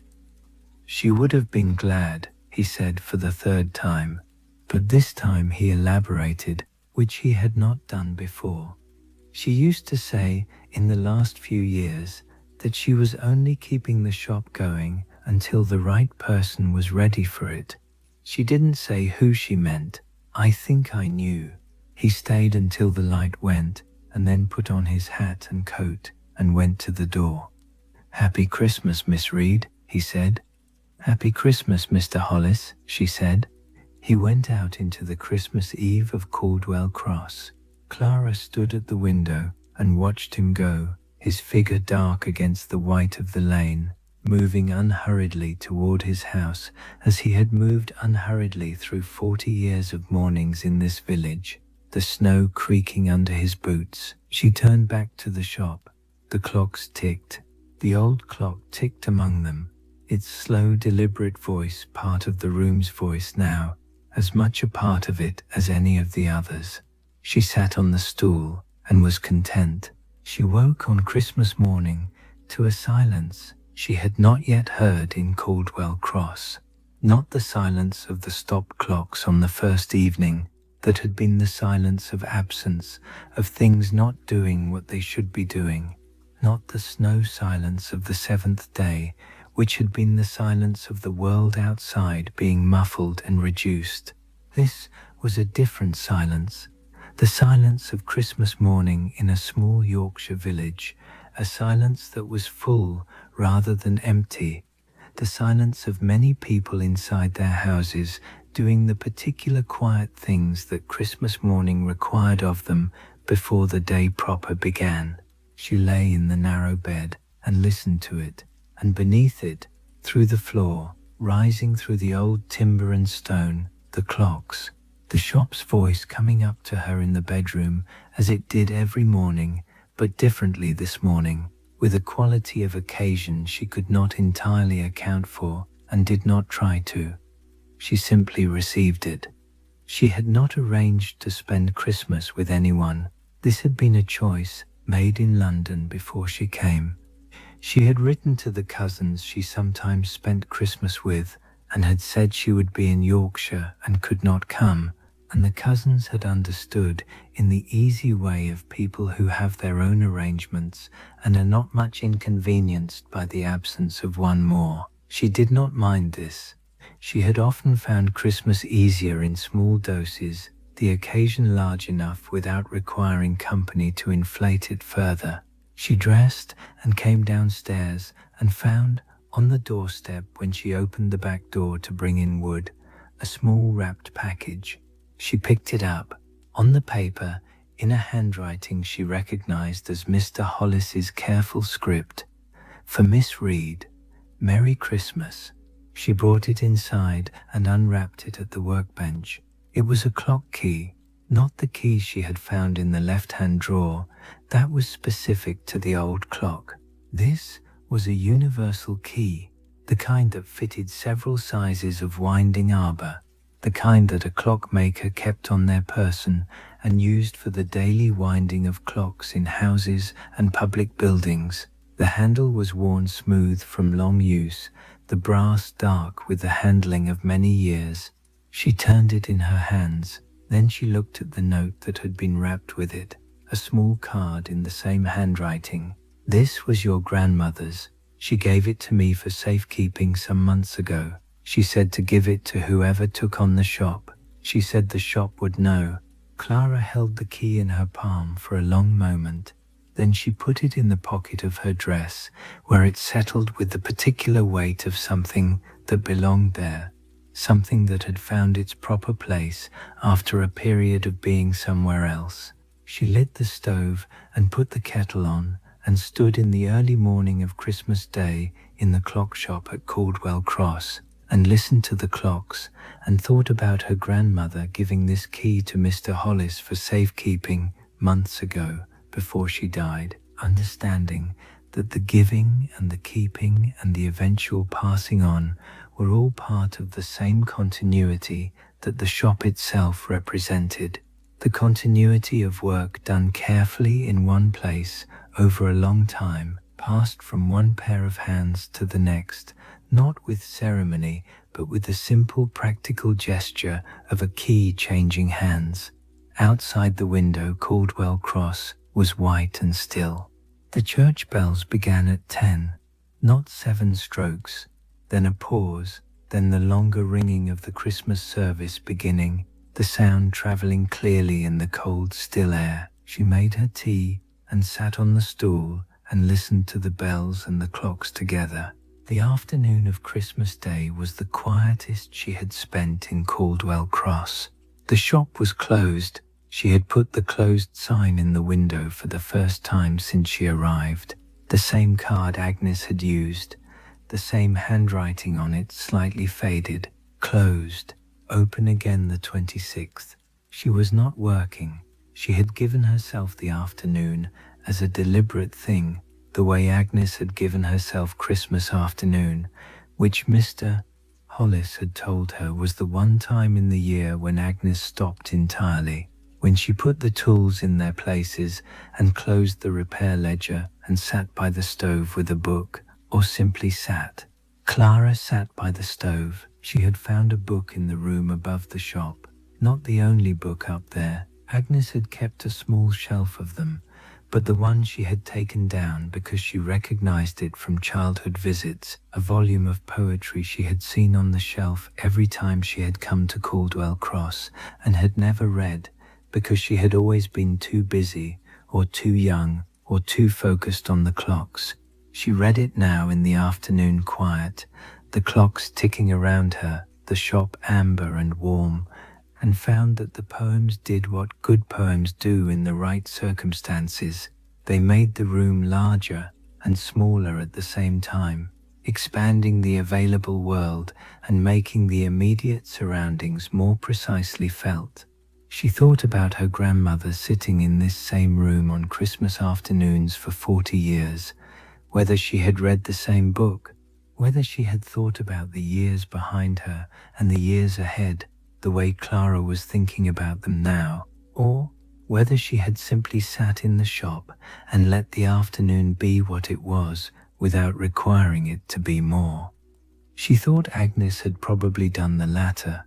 Agnes had been better at this than Clara, at receiving what was present without reaching past it for what was absent. This was something Clara was learning slowly, in the way of things learned not by instruction, but by being in a place long enough that the place teaches you what it knows. The old clock ticked from the workbench.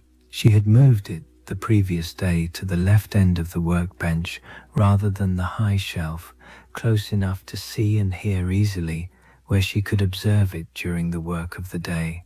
It was still ticking steadily, the mainspring she had wound, holding its tension, the pendulum maintaining its arc. She estimated it would need winding again in perhaps a week. She would wind it then, and again the week after that, and so on, the way Agnes had wound it in the early years of the shop, regularly, faithfully, the winding itself a form of keeping. The December afternoon light failed at 3 o'clock, as it always did. She lit the lamp, and the room became amber around her, the poetry book in the lamplight now, the clocks ticking, the stove burning behind her, the street outside the window dark and quiet, the occasional sound of boots on the snow-covered lane as someone made their way home from a Christmas visit, unhurried in the cold, still evening.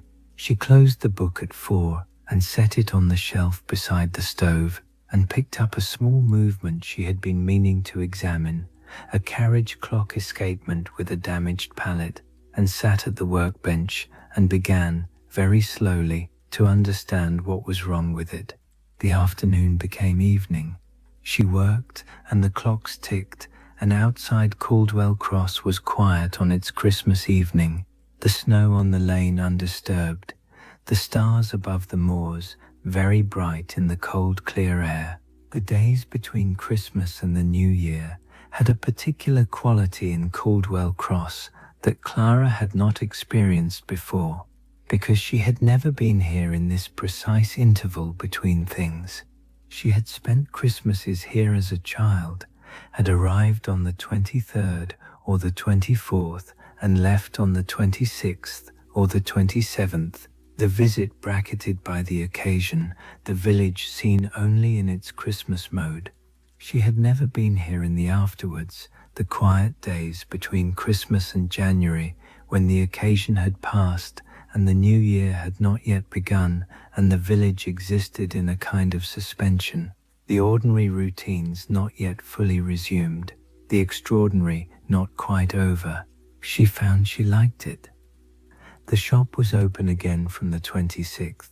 Mr. Hollis came back on the 26th morning, and Clara understood from the completeness of her relief at seeing him that she had missed him more than she had known during the 2 days he had not come. He sat in the customer's chair and drank his tea and said nothing in particular, and she worked at the workbench and said nothing in particular, and this was entirely sufficient. The presence of another person in the room, the familiar arrangement of the morning, the clocks ticking around them both. She had 5 repairs in hand now. The movements were arranged on the workbench in the order she intended to work on them, each one at a different stage of the process, one being cleaned, one being assembled, one awaiting a part she had found in the drawer of spare parts Agnes kept in the back room, one needing only regulation, one she had not yet opened. This was the way Agnes had always worked, Mr. Hollis told her, several clocks at different stages simultaneously, moving between them as each stage required, never idle, never rushing. She had found the spare parts drawer on the 27th. It was a wide, shallow drawer in the back room, divided into sections by thin wooden dividers, each section holding a different category of spare part, mainsprings in various sizes, pivot wire, pallet stones, balance staffs, crystals, crown wheels, escape wheels, each section labelled in Agnes's handwriting. Each section with more parts in it than Clara had expected, not a depleted stock, but a full and carefully maintained one, stocked against needs that had not yet arisen, the provision of someone who understood that the work would continue and the parts would be needed. She had found this deeply moving in a way she could not entirely explain. The full drawer of spare parts was not, strictly speaking, an emotional thing. It was a practical thing, a supply, the raw material of future repairs, and yet it represented something, the expectation of continuation, the understanding that the work would go on after Agnes, the provision made not for what Agnes herself needed, but for what whoever came next would need.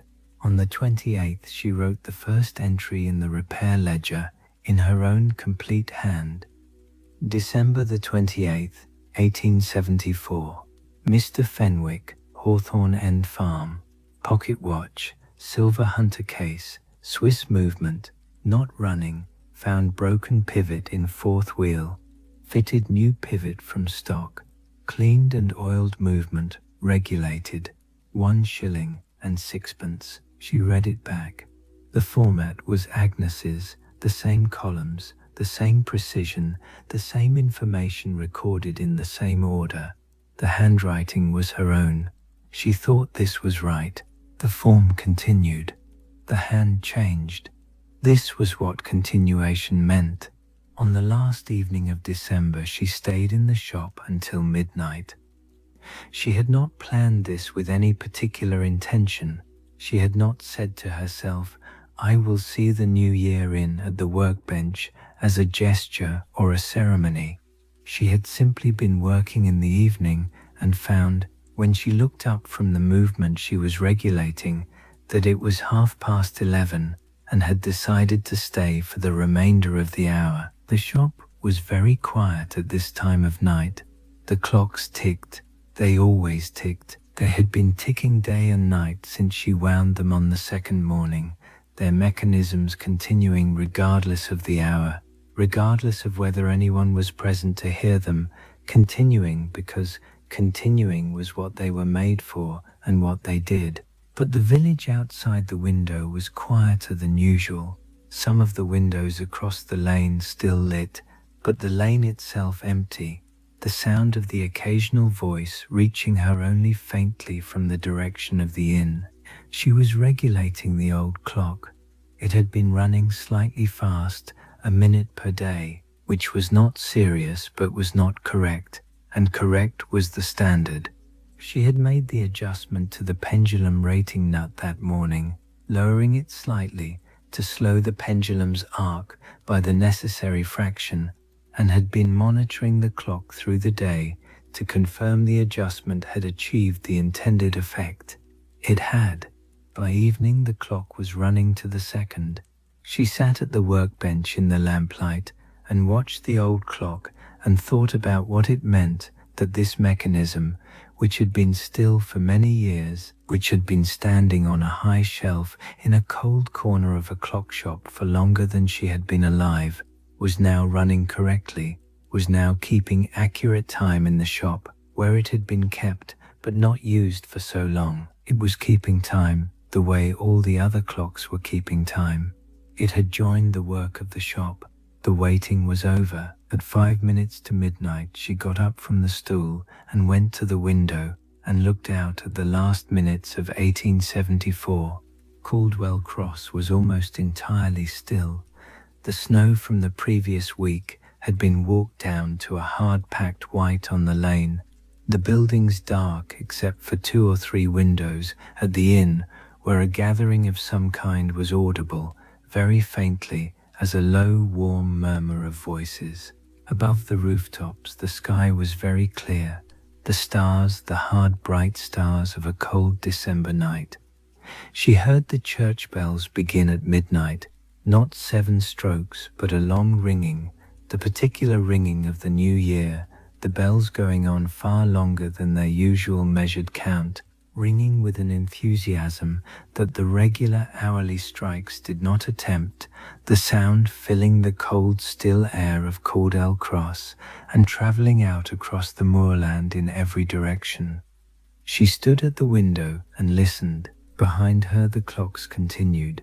She could hear them beneath the bells, the layered ticking of the shop, the clocks not pausing for the new year, not marking it in any way except by continuing through it as they continued through everything, the mechanisms doing what they were made to do, indifferent to the occasion and essential to it. The bells finished. The village settled back into its cold midnight quiet. She turned back to the shop. The lamp burned. The stove had burned down to coals. The clocks ticked. The old clock ticked among them. She wrote the date in the repair ledger, the first entry of the new year, the first entry of what the shop would be now. January the 1st, 1875. C. Reed, clockmaker, Caldwell Cross. The shop continues. She woke on the first morning of the new year to the clocks and the light. The light came through the bedroom window at an angle she had not seen before in her time at Caldwell Cross. A low winter sun, actual sun, the first she had seen since she arrived, coming over the ridge to the east and laying itself across the snow in the lane below and up the face of the buildings opposite and through the bedroom window at an angle that put a pale gold rectangle on the bedroom floor and on the ceiling above the bed, a pale gold that had nothing of summer in it but was entirely and specifically the gold of January morning sun on December snow, and was, she found, one of the most beautiful qualities of light she had ever woken to. She lay and looked at it for a while without moving.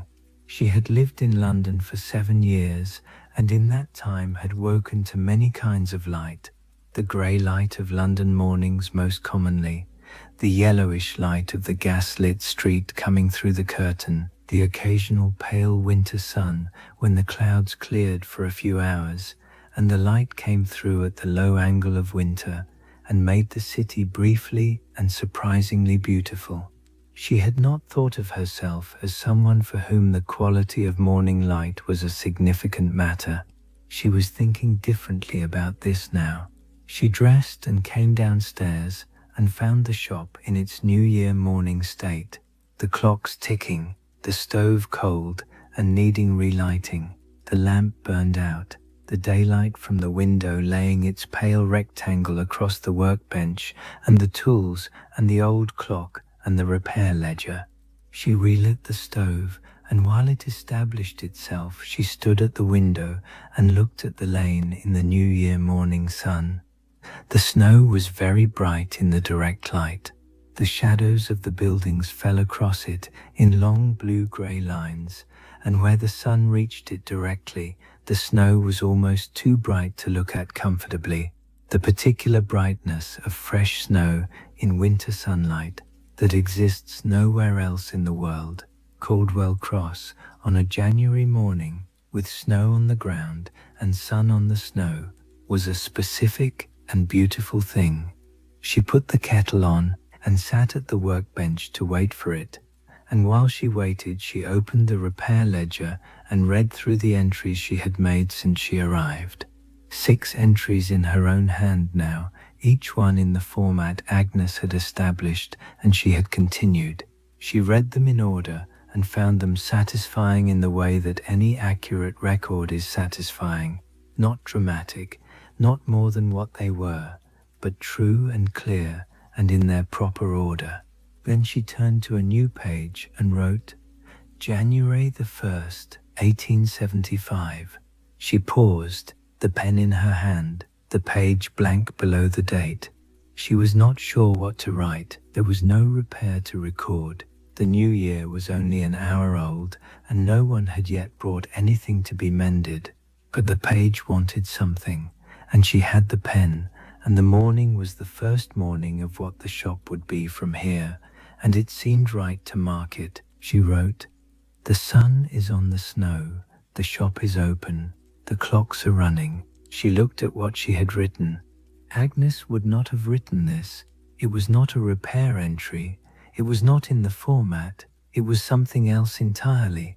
But it was accurate, and accuracy was the standard, and she thought Agnes might have understood it even if she would not have done it herself. Some forms needed to evolve. The form continued, and the content expanded within it. This was also what continuation meant. The kettle began to sing. She made her tea and sat in the New Year morning with the sun on the snow outside and the clocks ticking around her and the repair ledger open before her, and felt entirely and without reservation that she was exactly where she was supposed to be. Later that morning Mr. Hollis came. He came at his usual time, his boots on the step and the door making its particular sound, and he came in and stood for a moment looking at the shop in the New Year sunlight, and then sat in the customer's chair with the ease of someone sitting in a place they have been sitting in for a very long time. Clara made the tea, and they sat in the morning quiet, and outside the window the snow was bright in the winter sun, and the clocks ticked, and the stove had established its warmth in the room, and it was, Clara thought, a very good morning.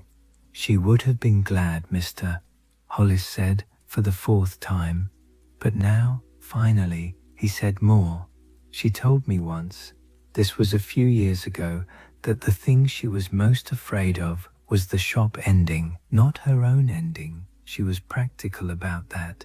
But the shop, she said the work mattered and she didn't want it to stop. He wrapped both hands around his cup. I told her it wouldn't. She said she hoped I was right. You were right, Clara said. You were right, he said. I only said it. You're the one making it true. She thought about this for a moment, the distinction between saying a thing and making it true. She thought about Agnes saying the old clock was waiting for 40 years without knowing precisely what it was waiting for. She thought about a young man leaving a clock with someone he trusted to keep it. She thought about a key in a pocket and a name on an envelope and a sentence in a letter. Wind the clock, Clara. Hear what it sounds like, then decide. She had wound it. She had heard it. She had decided. The morning continued in its quiet way. Mr. Hollis finished his tea and sat a while longer, and then stood and put on his hat. At the door he paused, as he sometimes did, with his hand on the latch. There's a clock at the farm above Coldmoor, he said. A long case, very old. The family's had it since before anyone can remember. It stopped last spring, and they've been meaning to bring it in. Now that you're here, tell them to bring it, Clara said. He nodded and went out. The door made its sound. The shop was quiet again, except for the clocks. She sat on the stool and let the morning settle around her. January sun on December snow, the tools on the workbench in their order, the repair ledger open to the New Year page, the old clock ticking from its place on the workbench, its slow, deliberate voice part of the room's voice now, as natural and as necessary as any of the others. She reached for the movement she had left half cleaned on the workbench and picked up the tweezers and the watchmaker's loop and bent over the work, the close, careful work of a clockmaker on a winter morning, the work that required the kind of attention that January was good for, steady, patient, entirely present. Outside the window, the sun was moving across the snow in the lane, the shadows of the buildings shifting slowly as the morning progressed. The day was at its coldest and its clearest and its most itself. The clocks kept the time of it, as they had always kept the time of the days in this room, and as they would keep the time of the days to come, the mechanism continuing, because continuing was what it was made for, the spring storing its energy and releasing it in careful measured increments, each increment a tick, each tick a moment kept, each moment kept a small faithful accounting of the time that passed in a warm room in winter, in a clock shop in Caldwell Cross, while the snow lay on the lane and the sun moved across it and someone sat at the workbench and did the work. On the second morning of the new year, she understood something she had been approaching since she arrived. She understood it not as a thought, but as a feeling first, sitting at the workbench in the January morning, with a pocket watch movement spread before her, the parts arranged on the cleaning cloth in the order she would reassemble them, the lamp burning because the winter sun had gone behind cloud again and the room had returned to its more usual grey-amber quality of light. She was cleaning the jewels of the balance cock with a pegwood stick, the precise repetitive work of removing the last traces of old oil from the jewel holes, and she was attending to the work with the quality of attention it required, and the feeling arrived without announcement. It was the feeling of being in the right shape. Not happiness exactly. Happiness was a bigger word than this, a word that implied a state of elevation, of being above the ordinary level of things. This was something quieter and more precise, the feeling of a life organized correctly around what it was actually for, the feeling of the hours having the right shape, the feeling of attention being given to the things that warranted attention in the way they warranted it, the feeling of being, in the most fundamental sense, in the right place, doing the right work.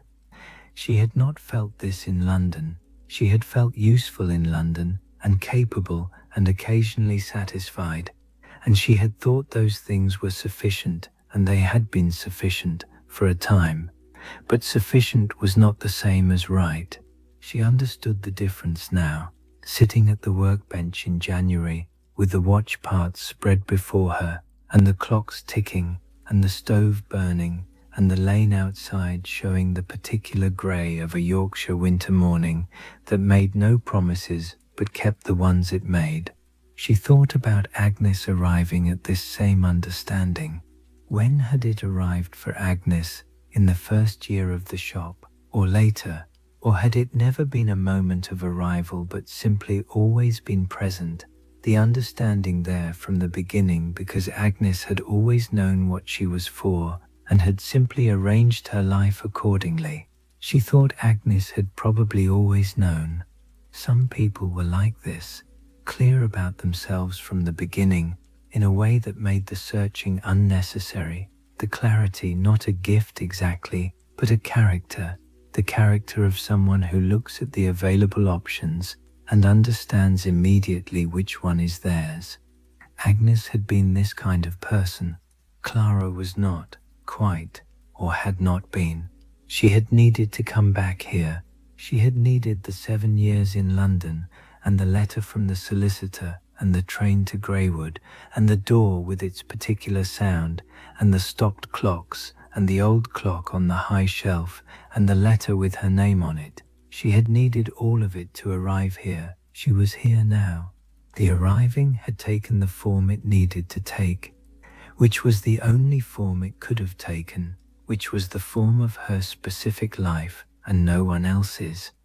She was 30 years old. She had the shop and the tools and the repair ledger and the clocks and the old clock and the spare parts drawer and Mr. Hollis every morning and the view from the bedroom window and the sound of the church bells at 7 and the January sun on the snow when the sun came. She would be here tomorrow and the day after, and through the winter and into the spring and through the summer that was already somewhere ahead of her, waiting for her to arrive at it in the ordinary way, day, the way all futures are arrived at. The watch parts lay on the cloth before her, waiting to be reassembled. She picked up the tweezers and began. January came fully into itself, and the shop came with it. The days had a shape now that felt settled and sufficient, the shape of working days in a place that had found its rhythm, the mornings and afternoons and evenings falling into their natural order without requiring thought or arrangement, the way things fall into order when you stop trying to arrange them and simply do the work that presents itself. She was in the shop by 7:30 each morning, after the bedroom and the cold and the dressing and the downstairs and the stove and the lamp and the kettle, the same sequence each morning, the sequence becoming the structure of the days in the way that all repeated sequences become structure, the repetition not tedious but sustaining, the same way the clocks ticking the same beats again and again was not tedious but sustaining, the regularity of it a kind of permission to attend to the thing itself rather than to the arrangement of the thing. Mr. Hollis came at 8. They had tea. He talked and she listened, or she talked and he listened, or they sat in the comfortable quiet of two people who have established that silence between them is not an absence of communication, but a form of it. He had begun to tell her stories about the clocks, about clocks he had seen come and go from the shop over 40 years, customers and their particular relationships with their timepieces, the clock that had been in one family for 5 generations and had been brought in each generation by a different family member, the pocket watch that had survived 3 wars. She wrote these stories in the margins of the repair ledger, in the spaces where there was room. Agnes had not done this. The repair ledger was a record of repairs, not of stories, and Agnes had kept it to its purpose, but Clara was keeping it to its purpose also, and finding that its purpose could accommodate more than she had initially understood. She had 6 repairs in hand by the 2nd week of January. The long case from above Coldmoor had arrived, brought in on the back of a cart by the farmer and his son. The clock so tall it had to be laid on its side for the journey and stood upright in the shop with some ceremony, its pendulum removed for transport and hung on the wall above the workbench while she examined the movement.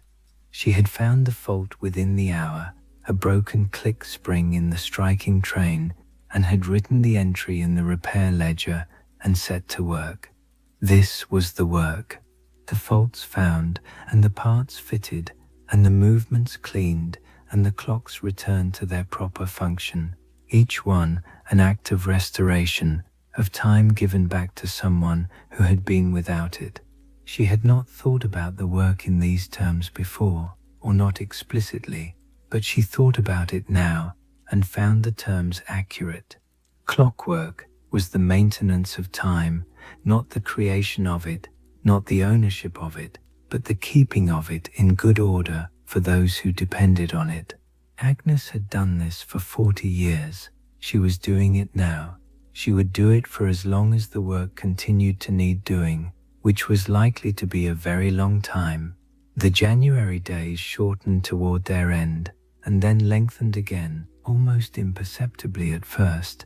A few minutes of additional light each day, almost nothing, the kind of change you could not see from one day to the next, but could feel accumulating over the course of a week, the sense of the year beginning to turn toward the light it had been moving away from since midsummer. She noticed this from the window of the shop, from the quality of the afternoon light on the snow. The snow was still there. It would be there for some time, but the light on it was changing. On a morning in the third week of January, she found, in the back room while looking for a specific size of mainspring, a box she had not previously opened. It was a plain wooden box, not large, on the lower shelf of the back room behind the larger boxes of spare parts. She had seen it when she had found the spare parts drawer, but had not opened it, registering it as one more thing to be examined in time, when time permitted. Now she lifted it down and carried it to the workbench and opened it. Inside, wrapped in cloth, were clocks, small clocks, 3 of them, each one different, each one wrapped carefully in a piece of soft cloth and bedded in wood shavings. She lifted them out one at a time and set them on the workbench and unwrapped them. The first was a small bracket clock in a walnut case, very old, the dial painted with flowers in the corners in the style of the early part of the century. The second was a carriage clock in a gilt brass case, French, the movement of good quality. The third was a mantel clock in a black slate case with brass inlay, the face of white enamel and the hands of gilded brass. Each one was running. She could hear them when she held them, the faint tick of small movements, the springs still holding their tension. Someone had wound them recently. She looked in the box for a note. There was none. She looked for any indication of ownership, on the cases, on the bases, in the movements. Nothing that she could find immediately. She sat at the workbench with the 3 small clocks before her, all of them running, and thought about her grandmother winding them recently. How recently, within the last month of her life, certainly, for the springs to still be holding their tension. Agnes in October or November, before she became too unwell to work, taking these 3 clocks from their box and winding them and returning them to their box and their cloth and their wood shavings. Why had she wound them? They were not in the repair ledger, she checked, going through the recent entries carefully. They were not listed as repairs awaiting collection. They were simply 3 clocks that Agnes had kept in a box in the back room and wound before she died. Clara thought about this for a long time. She thought about the old clock on the high shelf, kept and not wound for many years, kept because the keeping was the point. She thought about the key in the drawer, wrapped in cloth. She thought about the letter with her name on it. She thought about all the forms of keeping she had encountered in this shop, the many different ways Agnes had held things in trust, for their owners, for the work, for whoever came next. She thought that the 3 clocks in the box were another form of this, not clocks awaiting repair, not clocks awaiting collection, simply clocks that Agnes had kept because they mattered in some way she had not explained and that Clara might in time come to understand, or might simply accept without understanding, the way you accept certain things about people you love when those people are no longer present to explain them. She rewound each of the 3 clocks carefully and wrapped them in their cloth and returned them to the box and the box to the shelf. She wrote in the repair ledger, in the notes section at the back, that she had begun to use for things that did not fit the repair entries. 3 clocks in back room, box, lower shelf, running, no provenance found, wound January. She would ask Mr. Hollis in the morning. He might know, and if he did not know, she would keep them as Agnes had kept them, winding them when they needed winding, not because she understood why, but because the keeping itself was sufficient reason.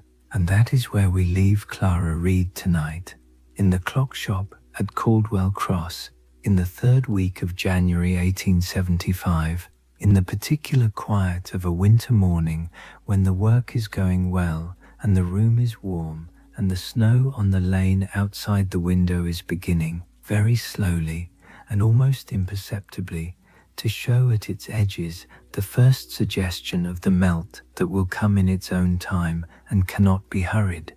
The clocks are ticking, all of them, the clocks on their shelves and the clocks in their stages of repair on the workbench and the old clock at the left end of the workbench, its slow, deliberate tick, the bass note of the room's accumulated sound, the voice of something that was silent for a long time and is now speaking in the room where it was always meant to speak. The 3 clocks in the box in the back room are ticking too, wrapped in their cloth, running in the dark, keeping time as they were made to do, as they will continue to do until they are wound again.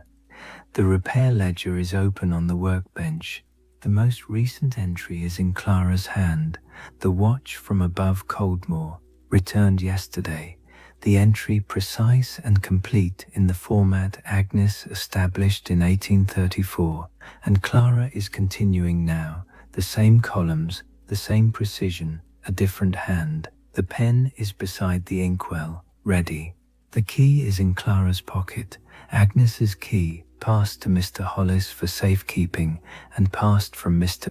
Hollis to Clara on Christmas morning. The key that fits the daily winding of clocks in a village, the key that belongs in the pocket of whoever keeps the shop at Caldwell Cross and does the work of it. Mr. Hollis will come in the morning, as he always comes, and they will have their tea and their conversation, and then Clara will work, and the morning will have the shape mornings have here, the shape that has settled into place over these weeks and that feels, entirely and without reservation, like the right shape. Sleep now. The clocks will keep through the night in the way of mechanisms that do not sleep, the springs releasing their stored energy in careful measured increments, each increment a tick, each tick a moment kept, the time of the night passing through the shop in its invisible way, counted and held and released in the amber dark of a room where this work has been done for 40 years and will be done for 40 more.